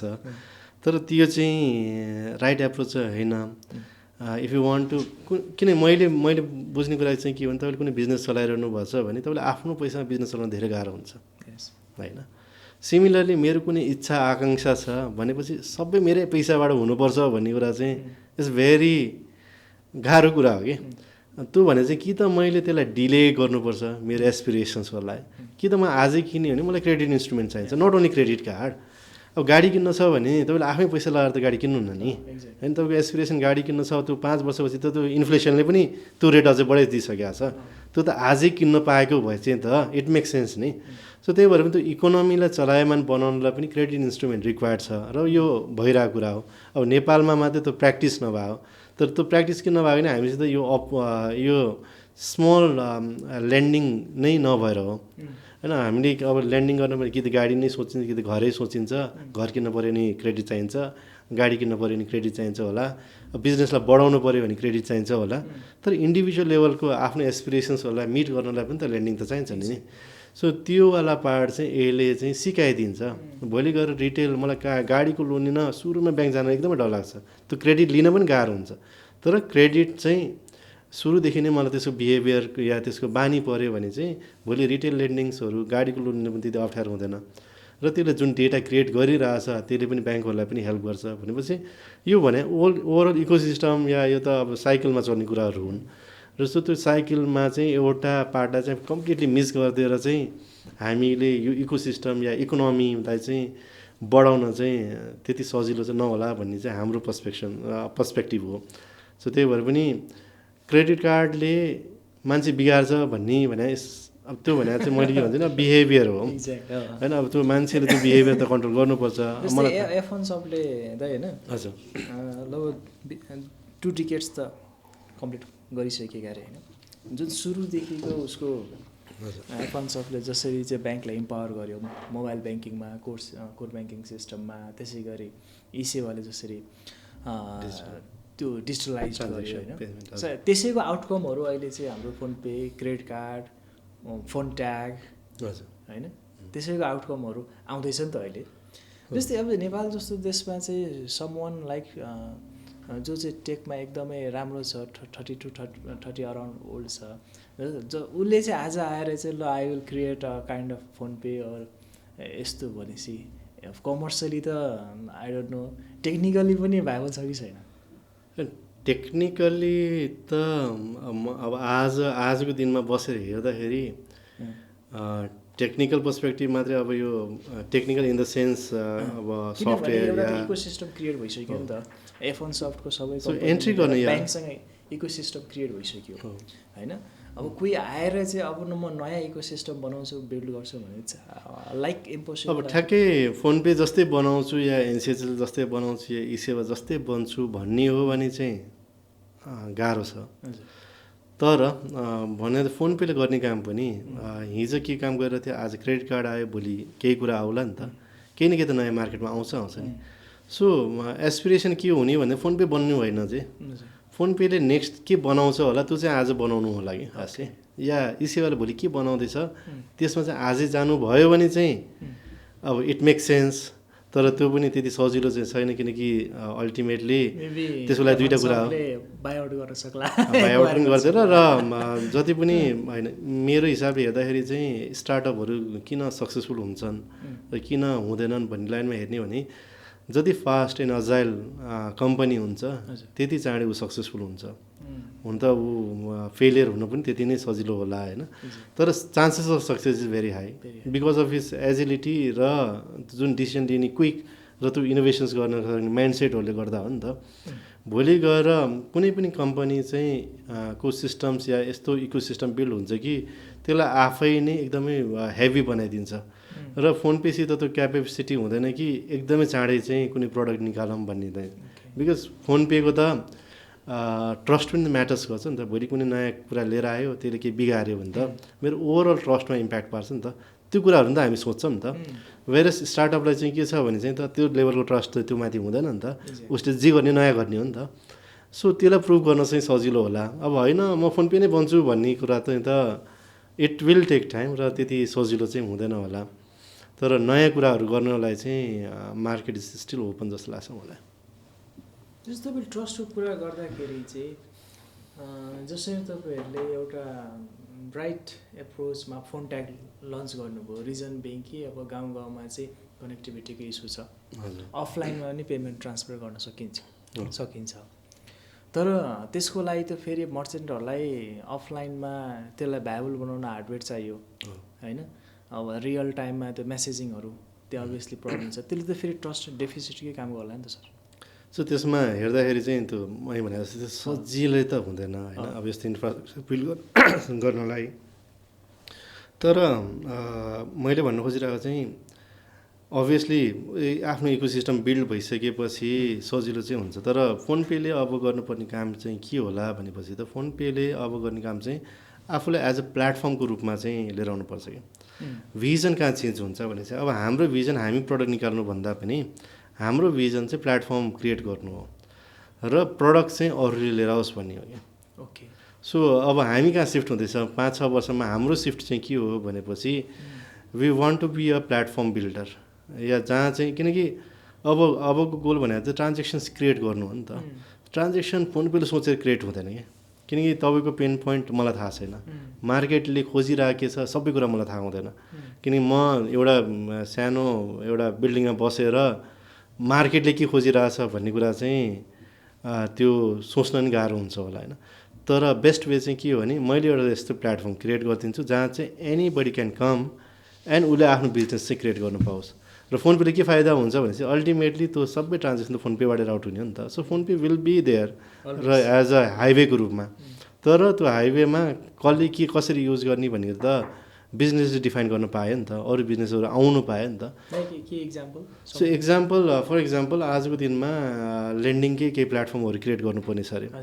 सो फोन पेसित अब आजको दिनमा डेटा छ अरे भनेपछि हामीले चाहिँ के दिन सक्छौँ भने त क्रेडिट स्कोर दिन सक्छौँ होला क्या। तर क्रेडिट स्कोर गरेर ल्यान्डिङ गर्ने प्लेटफर्म चाहिँ अरू कसैले बनाइदिन सक्छ होला नि त होइन। सो सिमिलरली पिएफएमका होला पर्सनल फाइनेन्स म्यानेजमेन्टका कुराहरू होला भनेपछि हामी चाहिँ अब अलिकति ओपन चाहिँ हुनुपर्छ। फोन पे चाहिँ ओपन हुनु पऱ्यो, हाम्रो पार्टनर्सहरू ओपन हुनु पऱ्यो। तर अल्टिमेटली मैले पिएफएम बनाउनु र कसैले बनाइदिनुमा फरक छ नि त।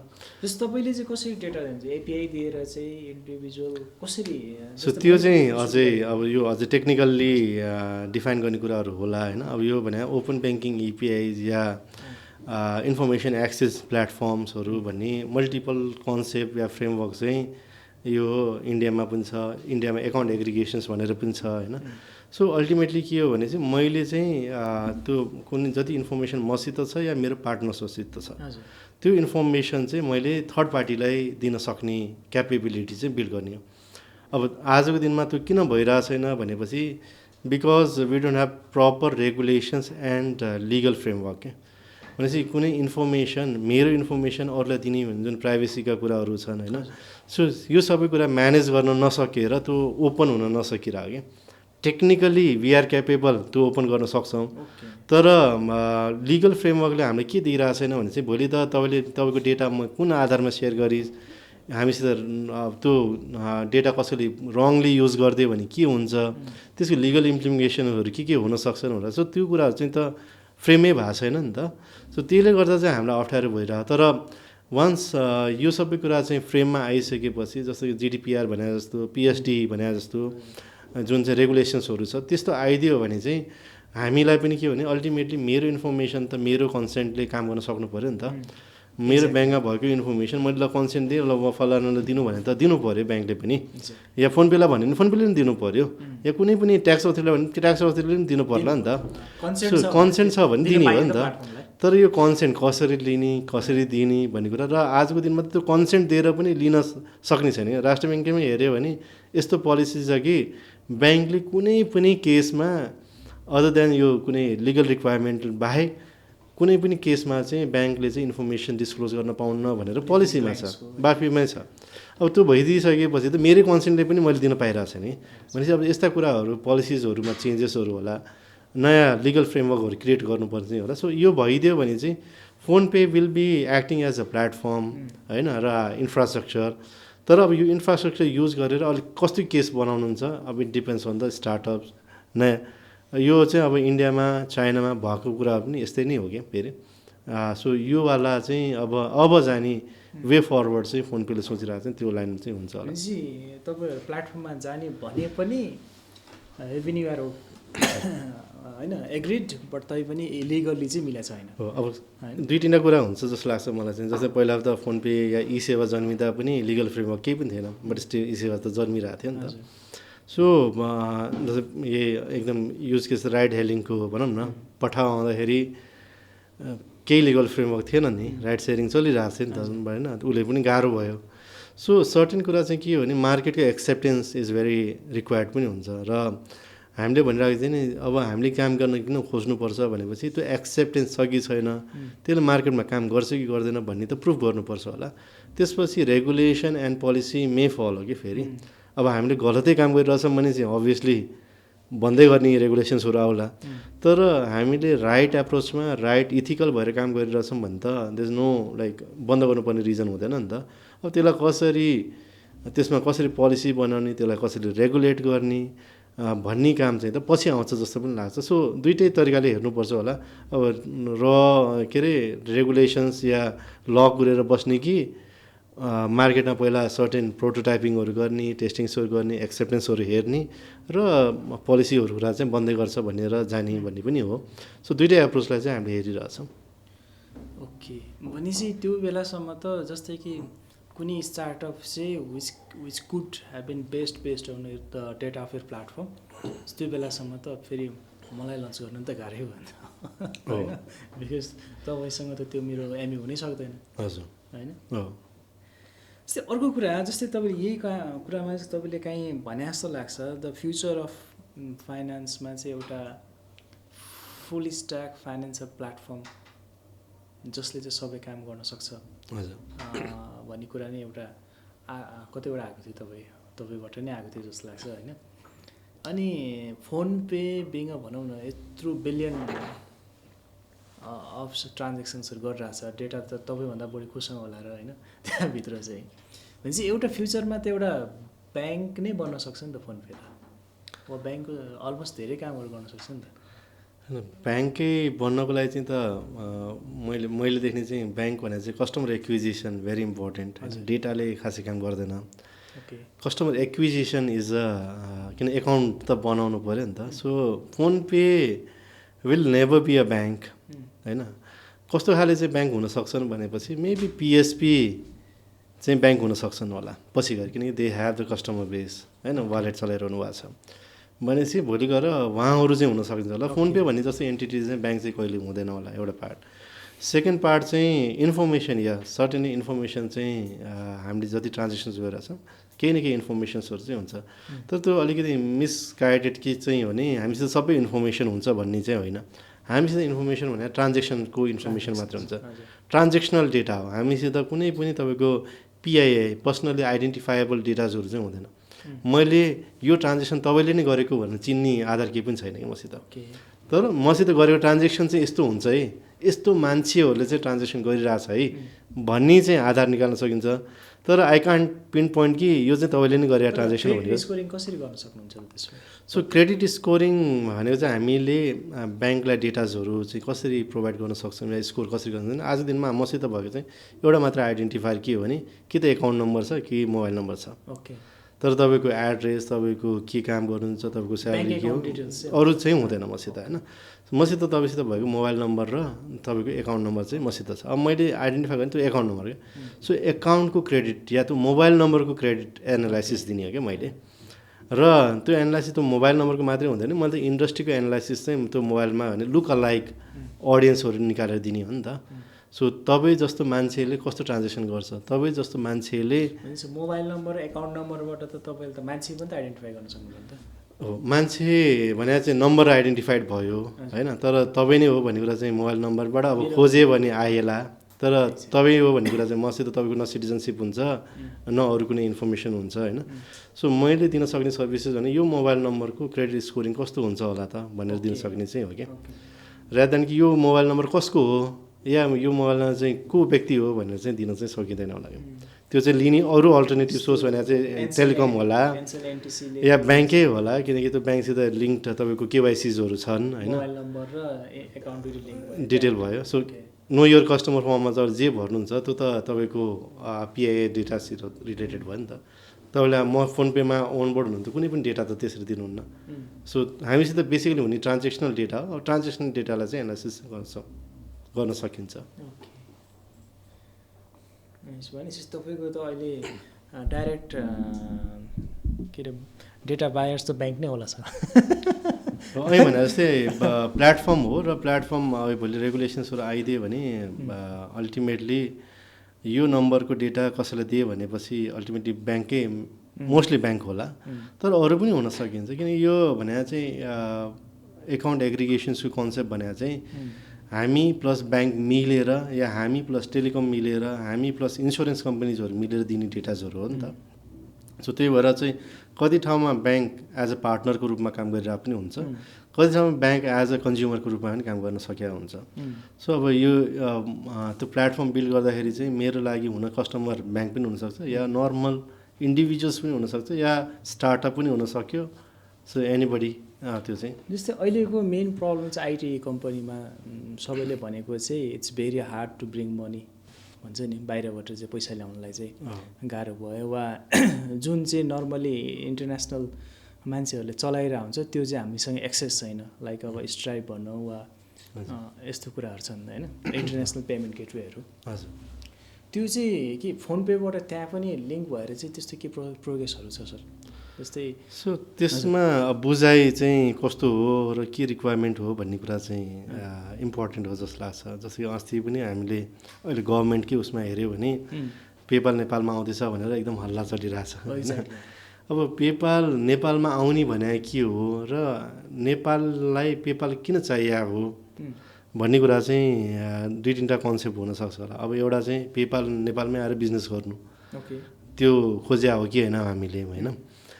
अर्को तरिका भने चाहिँ किनकि हामीले मोस्ट अफ असले चाहिँ हामीले फ्रिल्यान्सिङ गरिरहेको हुन्छौँ होइन, आइटी अझै आइटीमा चाहिँ एकदमै चलिरहेको र मेरो पैसा चाहिँ कहाँ आउँछ भने चाहिँ पेपालमा आउँछ। एक्ज्याक्टली होइन, अहिले त डाइरेक्ट टु एकाउन्ट पनि आउँछ तर त्यो कस्टली पनि हुन्छ, त्यसको फेरि एभिडेन्सेसहरू हुन्छ, फेरि त्यो नेपालमा आइसकेपछि त्यसलाई मैले डलरमै खर्च गर्न पनि अप्ठ्यारो छ। बाहिरको उनीहरूलाई चाहिँ बाहिरको सर्भिस रिसिभरलाई पेमेन्ट चाहिँ पेपालमा चाहिँ भयो भने सजिलो हुन्छ, किन चाहिएको पैसा म पेपालबाट लिन्छु, नचाहिएको त्यहीँ राख्छु, म त्यहाँबाट चलाउँछु भन्ने पनि त हो नि। किन त्यो पैसा पुरै नेपालमा लिएर आयो भने त खर्च गर्न गाह्रो छ नि त बाहिर डलरमा। सो यो सबै इन्भाइरोमेन्टले गरेको चाहिँ खोजेको के होला भनेपछि पेपालबाट चाहिँ मैले यहाँ ट्रान्जेक्सन गर्न मिल्नुपर्ने होला नि त, खोजेको चाहिँ एक्चुअल रिक्वायरमेन्ट चाहिँ, रादर कि मलाई पेपालै यहाँ चाहिएको चाहिँ होइन होला होइन। सो पेपालै यहाँ आउनलाई चाहिँ त उसले त मल्टिपल उसको लागि बिजनेस केस मेक्स सेन्स गर्छ कि गर्दैन। पेपाल नेपाल आइसकेपछि we are in a great list होइन, नेपालमा आएर बिजनेस गर्न त्यति सजिलो छैन, मार्केट साइज त्यत्रो ठुलो छैन, उसले त आफ्नो सबै हेर्छ नि कम्प्लायन्स कस्ट भर्सेस उसको बिजनेस अपर्च्युनिटी उसले नदेख्या हो कि खासै। किन हामीले पहिला पनि एप्रोच गरे पेपाललाई, तर उसले सिम्पली भने यहाँको compliance cost is much higher than business के उसको लागि चाहिँ होइन। अब त्यो भने चाहिँ फेरि यहाँ जस्तो नेपालमा जस्तो सजिलो पनि त होइन नि त, उनीहरूले त रेगुलेटेड छ नि त, अब मल्टिपल इन्टरनेसनल रेगुलेटेड भइसकेपछि चाहिँ उसको कम्प्लायन्स चाहिँ एकदमै स्ट्रेन्थन हुन्छ नि त। सो त्यही भएर उसलाई कम्प्लायन्स वाइज नै गाह्रो परिरहेको नि त। सो त्यही भएर रिक्वायरमेन्ट इज पेपाल चाहिँ नेपालमा चल्नु भएन। फर इक्जाम्पल पेपालबाट मैले फोन पेको क्युआरमा स्क्यान गर्न पाइदिएको भए त वाट इज रिक्वायर्ड के खोज्या त्यो हो नि त होइन, गर्नु पाएँ या मैले पेपालबाट मलाई चाहिएको पैसा मैले कुनै मेरो ब्याङ्क खातामा ट्रान्सफर गर्न पाइदिएँ, मैले तपाईँको खातामा पैसा ट्रान्सफर गर्न पाएँ भने खोज्या हो नि त। फोन पे टु पेपाल नै लान पनि लिने ल्याउन पनि अब लानुलाई चाहिँ त आफ्नै इस्युज अब फरेन एक्सचेन्जको आफ्नो राष्ट्रको रेगुलेसन्सले होला होइन। लानुभन्दा पनि अहिले खोजिरहेको चाहिँ ल्याउने नै हो जस्तो लाग्छ। मैले फ्रिल्यान्सिङ काम गरेँ, मैले पैसा कमाएँ, अब मैले लिएर आएर खर्च गर्न मलाई गाह्रो छ, त्यही भएर मैले पेपालमा राख्छु, त्यहाँबाट चाहिएको कुरा चाहिँ म चलाउनु पनि पाउनु पऱ्यो, आफ्नो लाइभलीहुड मिट गर्न सक्नु पऱ्यो र बचेको पैसा त्यहीँ बचिरहेको छ, भोलि मलाई कुनै अर्को पेमेन्ट गर्नु पर्छ म त्यहाँबाट गर्नु पऱ्यो भन्ने रिक्वायरमेन्ट हो जस्तो लाग्छ हामीले बुझेको रिक्वायरमेन्ट। सो त्यो फेसिलिटेसन्स गरिदिनलाई चाहिँ हामीले अब कुराहरू चाहिँ गरिरह्यो, तर अहिले भने जस्तै उहाँहरूलाई चाहिँ त्यो इन्ट्रेस्ट चाहिँ as compare to compliance cost चाहिँ अलिकति जस्टिफाइड भएको छैन कि जस्तो लागिरहेछ। अब त्यो चाहिँ जस्टिफाई गराउनु पर्ने केसेसहरू चाहिँ हुन्छ होला। तर द्याट क्यान बी पोसिबल, या इट्स पोसिबल। र जसरी हामीले इन्डियाको युजरले नेपालमा आएर चलाउन दिइरहेको भनेको कन्सेप्ट त्यही हो, त्यहाँ इन्डियन हो, कति नेपाली पनि त इन्डियामा खाता खोलिरहेछ होला नि त, अनि त्यही एप चलाएर नेपालमा चलाउनु पाइरहनु भएको छ होइन। सो सिमिलर केस त हो नि यो भने नि, भेरी मच पोसिबल। त्यही हो अब अलिकति कुरा गर्नुपर्छ होला। अघि मैले एउटा छुट्याएँ सर, जसरी हामीले फोन पे चाहिँ अब one of the kind of company, एउटा न्यू इनोभेसन नै मानौँ F1 सफ्टको सबै कुराहरू। तर एउटा चाहिँ राष्ट्र ब्याङ्कको एउटा लास्ट इयरको बजेट जहाँ चाहिँ डिजिटल करेन्सीको कुरा छ होइन, डिजिटल CBDC होइन, सेन्ट्रल ब्याङ्क डिजिटल करेन्सी हजुर, जुन चाहिँ एक्सेसिबल भयो पब्लिकमा सबैतिर। यहाँ चाहिँ यसबाट चाहिँ फोन पेको कम्पिटिसनमा के हुनसक्छ यसले चाहिँ गर्दा? फोन पेकै अब CBDCको मल्टिपल पर्सपेक्टिभ्स छन् या मल्टिपल युज केसेसहरू छन् होइन। अब आजको दिनमा अझै क्ल्यारिटी के छैन भनेपछि CBDCलाई कसरी युज गर्ने। CBDC चाहिँ अब इन्टरनेसनल क्रस बोर्डरको लागि पनि युज गर्न सकिन्छ। CBDC भन्दा पनि अब स्टेबल करेन्सी या स्टेबल कोइनको हिसाबले CBDCलाई युज गर्न खोजिरहेको पनि देखिन्छ। तर अब यो सबै हेर्दाखेरि चाहिँ अब कतिको success story over the globe कति छ। इन्डियाले CBDC लिएर आयो, कतिको चलिरहेछ। चाइनाले CBDC लिएर आयो, कतिको चलिरहेछ। अब अमेरिकन अरू मार्केट त अझै पछिको कुरा हो र होइन, हाम्रो नेबरिङ कन्ट्रिजहरूमा के चलिरहेछ। सो अब के को लागि चाहिँ लिएर आउनु खोजिरहेको होइन, क्ल्यारिटी छैन। अब इम्प्याक्ट पर्ने कुरा चाहिँ अब जेनरली सोचिरहेको के हो भनेपछि आजको दिनमा डिजिटल करेन्सीको जुन कन्सेप्ट छ त्यो डिजिटल करेन्सी प्रिन्ट गर्न छोडेर मैले कुनै डिजिटली त्यसलाई करेन्सीको रूपमा लिएर आउने भन्ने लाइन चाहिँ हो। र त्यसले गर्दा फोन पेको बिजनेसमा इम्प्याक्ट हुने भन्दा पनि फोन पेको बिजनेसलाई त्यसले झन् हेल्प गर्छ, किनकि यो नेटवर्क हो फोन पे चाहिँ। अल्टिमेटली मसित भएको डिजिटल करेन्सी भन्दा तपाईँलाई पठाउनु भने त फोन पे नै चाहियो नि त, पेमेन्ट गर्नु भन्दा नेटवर्कै चाहियो नि त। नेटवर्कलाई त्यस्तो इम्प्याक्ट हुँदैन। इम्प्याक्टै हुने भने कि त ब्याङ्कै होला कि त वालेट कम्पनीजहरू होला होइन, भयो भने पनि। तर हामीले बुझिरहेको चाहिँ यो स्टेबल कोइनको कन्सेप्ट चाहिँ इट्स मोर फ्रम अब कसरी डिस्ट्रिब्युसन च्यानल हुन्छ। जस्तै आजको करेन्सी पनि राष्ट्र ब्याङ्कले पनि त कस्टमरमा डिस्ट्रिब्युसन गर्न सक्थ्यो होला नि त, तर उसले गर्दैन, ब्याङ्क थ्रु गरिरहेको हो नि त डिस्ट्रिब्युसन त। क्यासै पनि उसले पहिला ब्याङ्कलाई क्यास दिन्छ अनि ब्याङ्कले डिस्ट्रिब्युसन्स गरिरहेको हो नि त। अब डिजिटलमा के अप्सन सजिलो छ कि राष्ट्र ब्याङ्कले आफै पनि डिस्ट्रिब्युसनमा जान सक्छ होला होइन, अब सक्छ होला। तर त्यो किन गर्छ कि गर्दैन, त्यसपछि ब्याङ्कको रोल के हुन्छ, अब त्यो सबै कुरा अब त्यसको आफ्नै च्यालेन्जेसहरू छ होइन। सिस्टम कस्तो बन्छ के बन्छ भने अब त्यो क्ल्यारिटी नहुँदा चाहिँ गाह्रै छ। तर हाम्रो भनाइ के हो भने आजको दिनमै पनि हेर्ने हो भने इट्स मोर अबाउट द ट्रान्सप्यारेन्सीको कुरा चाहिँ हो। CBDCले ट्रान्सप्यारेन्सी चाहिँ क्रिएट गर्छ भनेपछि यो सिरियल नम्बर कहाँ छ भन्ने कुरा थाहा पाइन्छ। तर आजकै दिनमा पनि हेर्ने हो भने चाहिँ त जुन हामीले डिजिटल ट्रान्जेक्सन्स गरिरहेछौँ यत्रो उसमा, त्यसले पनि CBDCको कति न कति काम त गरिरहेछ। ट्रान्सप्यारेन्सी क्रिएटै भएको छ होइन। मसित कति पैसा छ भने त डिजिटली छ भने थाहा छ नि त। अब त क्यासै छैन भने कि त पहिला त क्यासै सिस्टममा लिएर आउनु पऱ्यो आजको दिनमा पनि। भोलि CBDC आए पनि त हुने त त्यही नै हो। मेरो भएको एक्जिस्टिङ कि क्यास त नोटबन्दी भए जस्तो इन्डियामा कि त्यस्तो हुनु पऱ्यो ल, भोलिदेखि यो नोट चल्दैन र अबदेखि डिजिटल करेन्सी मात्रै हुन्छ या नयाँ नोट आउँछ भनेर कि त्यो लाइनबाट जानु पऱ्यो डिमोनिटाइजेसनबाट। तर त्यो भनेको चाहिँ हाम्रो देशले सक्ने कुरा पनि होइन जस्तो लाग्छ, किन इट्स भेरी कस्टली थिङ हो होइन। सो त्यही भएर पनि is it really required for retail payments भन्ने सबभन्दा ठुलो कुरा होला होइन। अब यो बिजनेस या ट्रेड फाइनेन्सको लागि चाहिँ they are multiple use cases, maybe त्यहाँ चाहिँ युज गर्न सकिन्छ होला जस्तो लाग्छ होला। बट एनिवे कुनै बेला CBDC आयो भने पनि फोन पे जस्तो कम्पनी नेटवर्कलाई चाहिँ खासै इम्प्याक्ट चाहिँ गर्दैन होला। तपाईँहरूको main objective can you say the cashless economy making the हो। हाम्रो त्यही यो ड्रामेटिक लाग्छ कतिजनालाई, तर हाम्रो कम्पिटिसनको भने त क्यासै हो भन्छ हामी पनि होइन। अल्टिमेटली आजको दिनमा यत्रो मेहनत गर्दा पनि 10% मात्रै डिजिटल भएको छ, 90% स्टिल क्यास होइन। 90-85 कति छ होइन, त्यो रिपोर्ट त छैन, बट स्टिल 90% इज क्यास भनेपछि मसित यत्रो छ। र त्यो भने चाहिँ त मार्केट मैले यो कम्पिट गरिराख्नु पर्ने सिनारियो नै छैन क्या। मार्केट त 90% त अझै प्योर क्यासै छ। इन्डियाको पनि हेर्नुभयो भने चाहिँ त्यहाँ क्यास अझै इन्क्रिज भइरहेको एकदमै छ। यत्रो डिजिटलाइज्ड हुँदा पनि क्यास अझै इन्क्रिज, नम्बर अफ यो फिजिकल क्यास अझै इन्क्रिज। त्यो चाहिँ गाह्रै छ जस्तो लाग्छ प्योर क्यासलेस जानलाई चाहिँ होइन। अब त्यो बिस्तारै जाने हो जस्तो लाग्छ। तर बेसिकली यसमा अझै अझै अटोक्रेटिक डिसिजन्सहरू पनि लिनुपर्छ होला। र रिजन बिङ भने चाहिँ भोलि गएर ठुल्ठुलो पेमेन्ट्सहरू या कतिको क्यास बेसमा भइरहेछ भन्ने कुरा चाहिँ इम्पोर्टेन्ट हुन्छ होला, जुन चाहिँ घट्दै जान्छ जस्तो लाग्छ होला। घट्नु चाहिँ पर्छ र इन्डियामा पनि क्यासै बढाएको चाहिँ होइन कि ओभरअल इकोनोमी बढेको हिसाबले डिजिटल चाहिँ ग्रोथमा नगएको हो। The growth of digital payments र ओभरअल इकोनोमीको ग्रोथमा चाहिँ या सर्कुलेसन क्यास इन सर्कुलेसन्सको ग्रोथमा चाहिँ त्यो मिसम्याच मात्रै हो जस्तो लाग्छ। डिजिटल पेमेन्ट्स नबढाएको चाहिँ होइन जस्तो लाग्छ। हाम्रो पनि सिमिलर केस हुन्छ होला। 90% भन्ने चाहिँ यसले चाहिँ जुन हामीले भन्छ normally we have a parallel black economy in Nepal हो, सायद त्यसले गर्दा पनि होला। कति कुरा त हाम्रो यहाँ सिस्टमै आएको छैन होला क्यास त हो होइन। कति चाहिँ अब वाइट मनी भनौँ न, वाइट मनी नभएको कारणले, ट्याक्स पेड मनी नभएको कारणले पनि bound to use the cash. हजुर त्यो छ। अब सबैलाई अब त्यो यो भने पेमेन्ट्सले मात्रै या हामी जस्तो कम्पनी भन्दा पनि स्ट्रिक्ट रेगुलेसन्स होइन। बिजनेसले क्यासमा ट्रान्जेक्सन गर्नु भएन, बिजनेसले देखाउनु पर्ने स्टेटमेन्टहरू एकदमै ट्रान्सप्यारेन्ट हुनुपर्छ होला। सबै कुरा त्यहाँ डिपेन्डेन्ट छ नि त। आजको दिनमा हेऱ्यो भने त कुनै पनि बिजनेसले आफ्नो फुल्ली डिजिटल ट्रान्जेक्सन गर्नु कसैले पनि खोज्दैन होला जस्तो लाग्छ। बिकज ट्याक्स इभेट गर्ने जुन छ, सो त्यो चाहिँ सबैले नै गरिरहेछ नि त।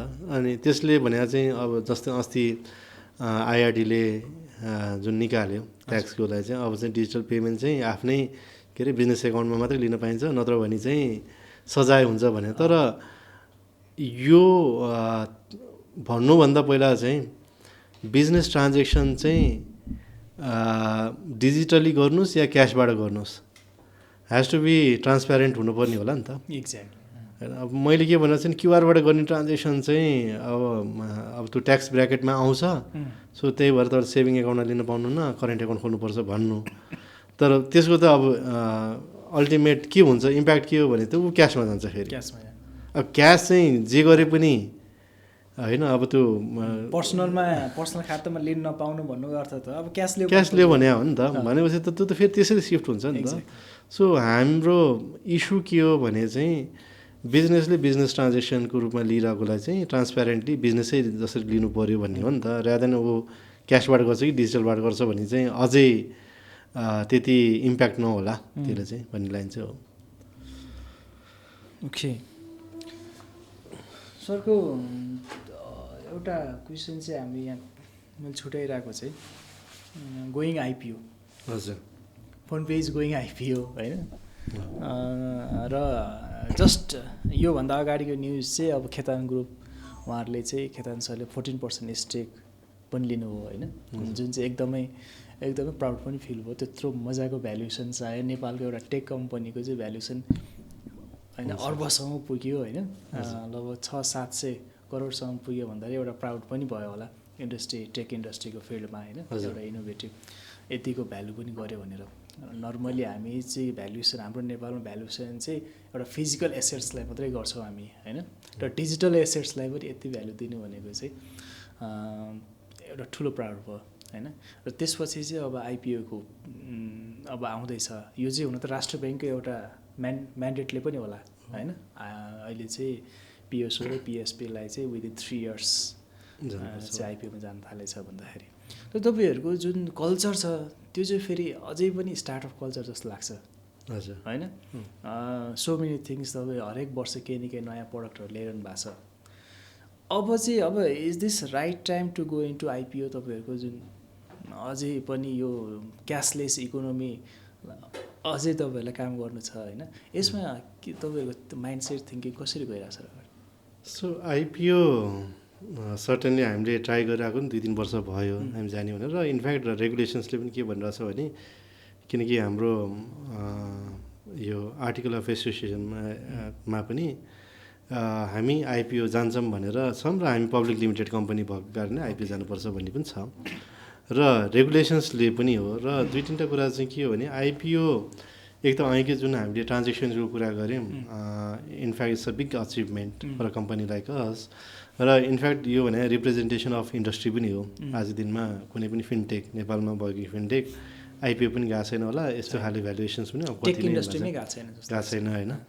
र हामी आइपिओ जाने भने चाहिँ किन हो भने पनि ultimately we want to set an example यो इन्डस्ट्रीको लागि पनि, किनकि र हामी in fact we are trying to go IPO in a book building method होइन, पारमा जाने कि प्रिमियममा जाने भन्ने कुरा थियो। अब त्यो कसरी हुन्छ अझै त्यस्तो बुक बिल्डिङ आएको केसेसहरू एकदम कम पनि छन् र रियल मार्केट भ्यालुमा चाहिँ जानुपर्छ जस्तो लाग्छ हामीलाई। र अर्को इस्युज के हो भने हामीलाई एफडिआई लिएर आउनु त्यति सजिलो भएको छैन होइन। हामी जस्तो कम्पनी इन्डियामा भएको भए हामी वान अफ द युनिकर्न पनि हुन्थ्यौँ होला, बिकज युनिकर्न ट्रान्जेक्सन साइजले मात्रै गरिँदैन या प्रफिटेबिलिटी मात्रै हुँदैन नि त, valuation is a very different game होइन। प्रोस्पेक्ट्सले हेरेर हुन्छ, हामी सबै कुरा हेरेर गर्छौँ नि त। सो त्यो लेभलको बाहिरबाट इन्भेस्टर्स आउनै नसक्ने या इन्भेस्ट गर्न नमिल्ने सिनारी छ आज दिनमा। इनफ्याक्ट राष्ट्र ब्याङ्कले भनिरहेछ कति 15% भन्दा बढी हाम्रो स्टेकै बाहिरबाट लिन मिल्दैन भनेर चाहिँ राष्ट्र ब्याङ्कको रेगुलेसनमा छ। फेरि हाम्रो यो पिएसओजहरूको लागि चाहिँ पिएसओ पिएसपिजहरूमा चाहिँ होइन, उहाँको राम्रै होला, उहाँले राम्रै सोचेर भन्नुभयो होला, तर अल्टिमेटली पिएसओ भनेर चाहिँ क्यापिटल हेभी इन्डस्ट्री पनि हो भनेपछि हामीलाई बढी क्यापिटल चाहिन्छ, हामीले बढी इन्फ्रास्ट्रक्चर्सहरू युज गर्नुपर्छ। सो त्यही भएर पनि यस capital requirement one of the reason पनि हो। र सेकेन्ड कुरा के हो भनेपछि पब्लिक लिमिटेड कम्पनी भए पनि we are more privately held public limited company हो नि त। वेरेस एनसिएचएल या अरू कुरा हेऱ्यो भने चाहिँ दे आर लाइक ब्याङ्क्सकै आफ्नै स्टेक भएको कम्पनी। इनफ्याक्ट राष्ट्र ब्याङ्कै 20% इकोसिस्टम के अरे स्टेक भएको कम्पनी भयो। र एउटा पार्ट के हो भने चाहिँ पब्लिकको कन्फिडेन्स पनि, हामी आइपिओ गइसकेपछि पब्लिकको कन्फिडेन्स पनि हामीमा पनि आउँछ भन्ने लाइन पनि हो एउटा पार्ट। र हामीले खोजिरहेको चाहिँ के इस्टाब्लिस गर्न खोजिरहेको पनि फिनटेक कम्पनीलाई नेपालमा स्कोप पनि छ। र इनफ्याक्ट अब यो बुक बिल्डिङ मेथड जेन्युन हिसाबले जाने हो हामी पनि होइन। र बुक बिल्डिङ मेथडबाट भयो भने चाहिँ त जुन भ्यालुएसन्स आज दिनमा हेऱ्यौँ होइन, अर्बको भ्यालुएसन भनेपछि यो सबै कम्पनीलाई पोसिबिलिटी छ, यसले खोल्छ होइन। भोलि टेकमा जसले काम गर्न खोजिरहन्छ, फिनटेक इज द फ्युचर होइन। सो त्यसमा काम गर्न खोजिरहनुहुन्छ भने उहाँलाई पनि एउटा वान अफ दि कन्फिडेन्स पनि के हो भनेपछि नेपालमा इट डज वर्क भन्ने खाले पनि हुन्छ होला भन्ने लाइनले पनि हो। र अभियसली 20% जाने हो हामी आइपिओ होइन, अहिलेको क्यापिटलको 20% चाहिँ हामी आइपिओ जाने भन्ने म्यान्डेट हो हामीलाई। र अभियसली त्यो भन्ने बित्तिकै मल्टिपल पब्लिक आइसकेपछि स्क्रुटनी पनि त्यही हिसाबले हुन्छ, च्यालेन्जेसहरू पनि हुन्छ। But still we feel like 20%ले भन्दा पनि ड्राइभ गर्ने 80%ले नै हो। र राम्रो कुरा गर्नको लागि चाहिँ कसैले पनि आज जुन प्रफिटेबिलिटी छ, जसरी हामी ग्रो गरिरहेछौँ, जुन रेभेन्यू हामीले कमाइरहेछौँ होला, जुन ग्रोथ हामीले गरिरहेछौँ, जुन बिजनेस हामीले गरिरहेछौँ, सो पैसा भन्ने कुरा त आज नआए पनि 5 वर्षपछि आउँछ भन्ने हाम्रो अन्डरस्ट्यान्डिङ। क्युआर किन फ्री छ भनेपछि यसले कुनै न कुनै दिन हामीलाई कमाएर चाहिँ दिन्छ, आज सोसियल सर्भिस जस्तो देखे तापनि होइन। एट द सेम टाइम हामीले क्यासलेस बनाइरहेछौँ नि त। अनि क्यासलेस बनाउँदाखेरि चाहिँ क्युआरलाई मात्रै क्यासलेस हुँदैन नि त, क्यासलेस त इट्स अ बिहेभियर नि, इट्स अ ट्रेन्ड नि। त्यो भन्ने बित्तिकै चाहिँ यो मात्रै होइन नि त, त्यसपछि डिजिटल लेन्डिङ खुल्छ, त्यसपछि क्रेडिट स्कोरिङहरू खुल्छ, त्यसपछि मल्टिपल होराइजन्सहरू ओपन अप हुन्छ होइन। सो त्यसको लागि पनि फाउन्डेसन्सहरू हो नि त यो कुराहरू भने। सो हामीले सोच्ने तरिका पनि त्यसरी, हामीले केही फाउन्डेसन बिल्ड गरेर हो फर फ्युचर। अब त्यो फ्युचरमा गएर त्यसले रिपिन गर्छ गर्दैन, कति दिन्छ दिँदैन भने त फ्युचरले डिटरमाइन गर्छ। र आजको दिनमा हामी सस्टेनेबल हुनुपर्छ, त्यति हाम्रो रिक्वायरमेन्ट हो। अस्तिसम्म फाउन्डरहरूले पैसा हालेर सस्टेनेबल बनाइरहनु भएको थियो नि, आज हामी अपरेसनली नै सस्टेनेबल छौँ होइन। सो त्यो भइसकेपछि आइपिओ गए पनि खासै फरक चाहिँ पर्दैन जस्तो लाग्छ। किन राम्रो काम गर्नलाई आइपिओले नि केही गर्दैन होला, अरू स्टेक होल्डरलाई पनि अल्टिमेटली कम्पनीले पर्फर्म राम्रो गरिदियो र जुन एस्पिरेसन सधैँ फ्री हुनुपर्छ भन्ने हुँदैन होला, तर अल्टिमेटली त्यो लाइन चाहिँ त कम्पनीको जे डिएनए हो, त्यो त आइपिओ भए पनि नभए पनि त्यो डिएनए त रहन्छ जस्तो लाग्छ मलाई होइन। हजुर, केही हिसाबले त अब फन्ड पनि क्रिएट गर्नु पऱ्यो, फन्ड पनि चाहियो, एउटा चाहिँ सेयर होल्डरको पेब्याकको क्षेत्र पनि त हेर्नु पऱ्यो होइन। अल्टिमेटली कुनै बिजनेसले आएर यत्रो वर्ष काम गरे केही पनि सेयर होल्डर रिटर्नै दिएन भने चाहिँ त नयाँ कम्पनीहरू किन खोल्ने होइन, त्यो मेकसेन्सै गर्दैन। यत्रो पैसा किन हाल्ने फेरि? सो त्यो चाहिँ त रिटर्न त कतै न कतै त दिनुपर्छ होला।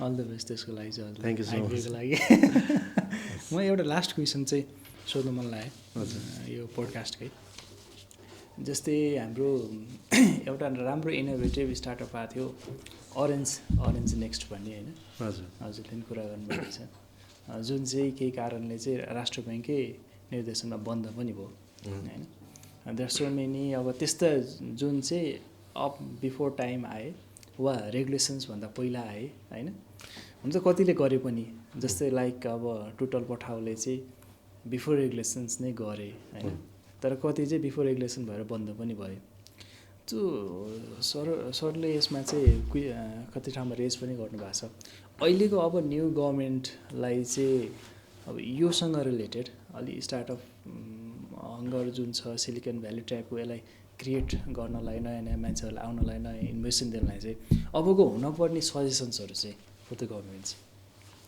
सो यो सबै चाहिँ माइन्डसेटकै कुरा हो जस्तो लाग्छ जसले गरे पनि र ओरेन्ज नेक्स्ट बन्द अभियसली रेगुलेसन्सले गर्दा बन्द भएको हो होइन अहेड अफ टाइम भयो कि जस्तो लाग्छ हामीलाई चाहिँ होइन तर इट वाज नट भन्ने चाहिँ हाम्रो अन्डरस्ट्यान्डिङ हो अहेड अफ टाइम चाहिँ होइन it was on time but maybe regulation was not ready होइन अब त्यो रिस्क चाहिँ नलिकन काम नगर्ने भन्ने अहिले पनि मैले भने होइन सर्टेन कुराहरू चाहिँ रिस्क लिएर काम गरिन्छ कुनै कुरा चल्छ होला कुनै कुरा बन्द पनि हुन्छ होला होइन त्यो भने इट्स पार्ट अफ बिजनेस पनि हो जस्तो लाग्छ र त्यो भन्दैमा मैले रेगुलेसन आएर मात्रै काम गर्छु भन्दा कि त इनोभेसन रेगुलेसनले इनोभेसन्स लिएर आउनु पऱ्यो विच त्यो कहिले पनि हुँदैन होइन रेगुलेसनबाट चाहिँ एक्सपेक्टेसन गर्नु कि इनोभेसन्स आउँछ भन्नु भने चाहिँ उसले त्यति फार साइटेड हुन्छ भनेर सोच्ने भने हुँदैन इनोभेसन मार्केटले नै लिएर आउने हो होइन इनोभेसन बिजनेसहरूले नै लिएर आउने so we are pretty like त्यसमा चाहिँ हामी एकदमै के हो भने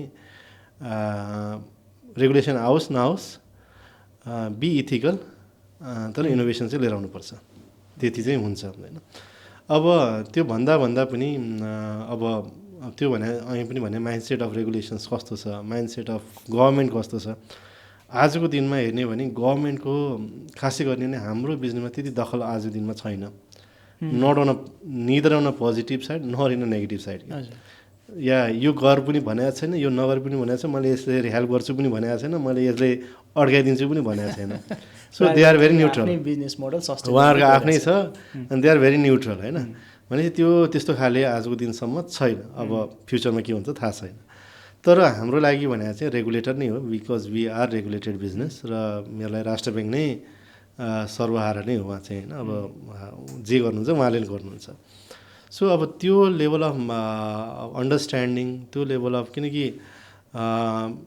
अब रेगुलेसन्स मात्रै कुनै भने त ई सेवा पनि हुन्थेन होला आजको दिनमा यत्रो काम गरे कुनै पनि हुन्थेन होला राइड हेलिङ कुनै पनि हुन्थेन होला त्यसरी नै हेर्ने हो भने चाहिँ अब रेगुलेसनै कुरेर बसिदिने भयो भने चाहिँ होइन सो त्यो भने चाहिँ अलिक ओपन माइन्डसेट चाहिँ हुनुपर्छ अलिकति फ्युचरिस्टिक पनि हुनुपर्छ र एटलिस्ट अलिकति एक्सपोजर पनि हुनुपर्छ जस्तो लाग्छ होइन एक्सपोजर इन द सेन्स बाहिर के भइरहेछ त नेपालमा पनि त्यो आज न भोलि त आउँछ so how to deal with it भने पहिले प्रिपेयर हुनु पनि पर्छ होला रेगुलेसन्सहरू या गभर्मेन्टहरू पनि एटलिस्ट तपाईँले चाहिँ स्यान्डबक्स एप्रोच के सो त्यो अब त्यो त्यहाँ राष्ट्र ब्याङ्कमा अझै इनोभेसन्स कल्चरलाई गर्नलाई इनोभेसन हब भनेर क्रिएट गर्नु खोज्नु भएको छ स्यान्डबक्स भनेर खोज्नु भएको छ रेगुलेटरी स्यान्डबक्स भनेर अब त्यो रियल प्र्याक्टिकलिटी पनि हेर्नुपर्छ होला र त्यसलाई अपरेसनल पनि बनाउनुपर्छ होला जस्ट कन्सेप्ट लिएर आइदिएर हुन्छ भन्ने कुरा चाहिँ हुँदैन होला त्यो लिएर आउँदाखेरि चाहिँ माइन्डसेट पनि त्यस्तै नै हुनुपर्छ होला कि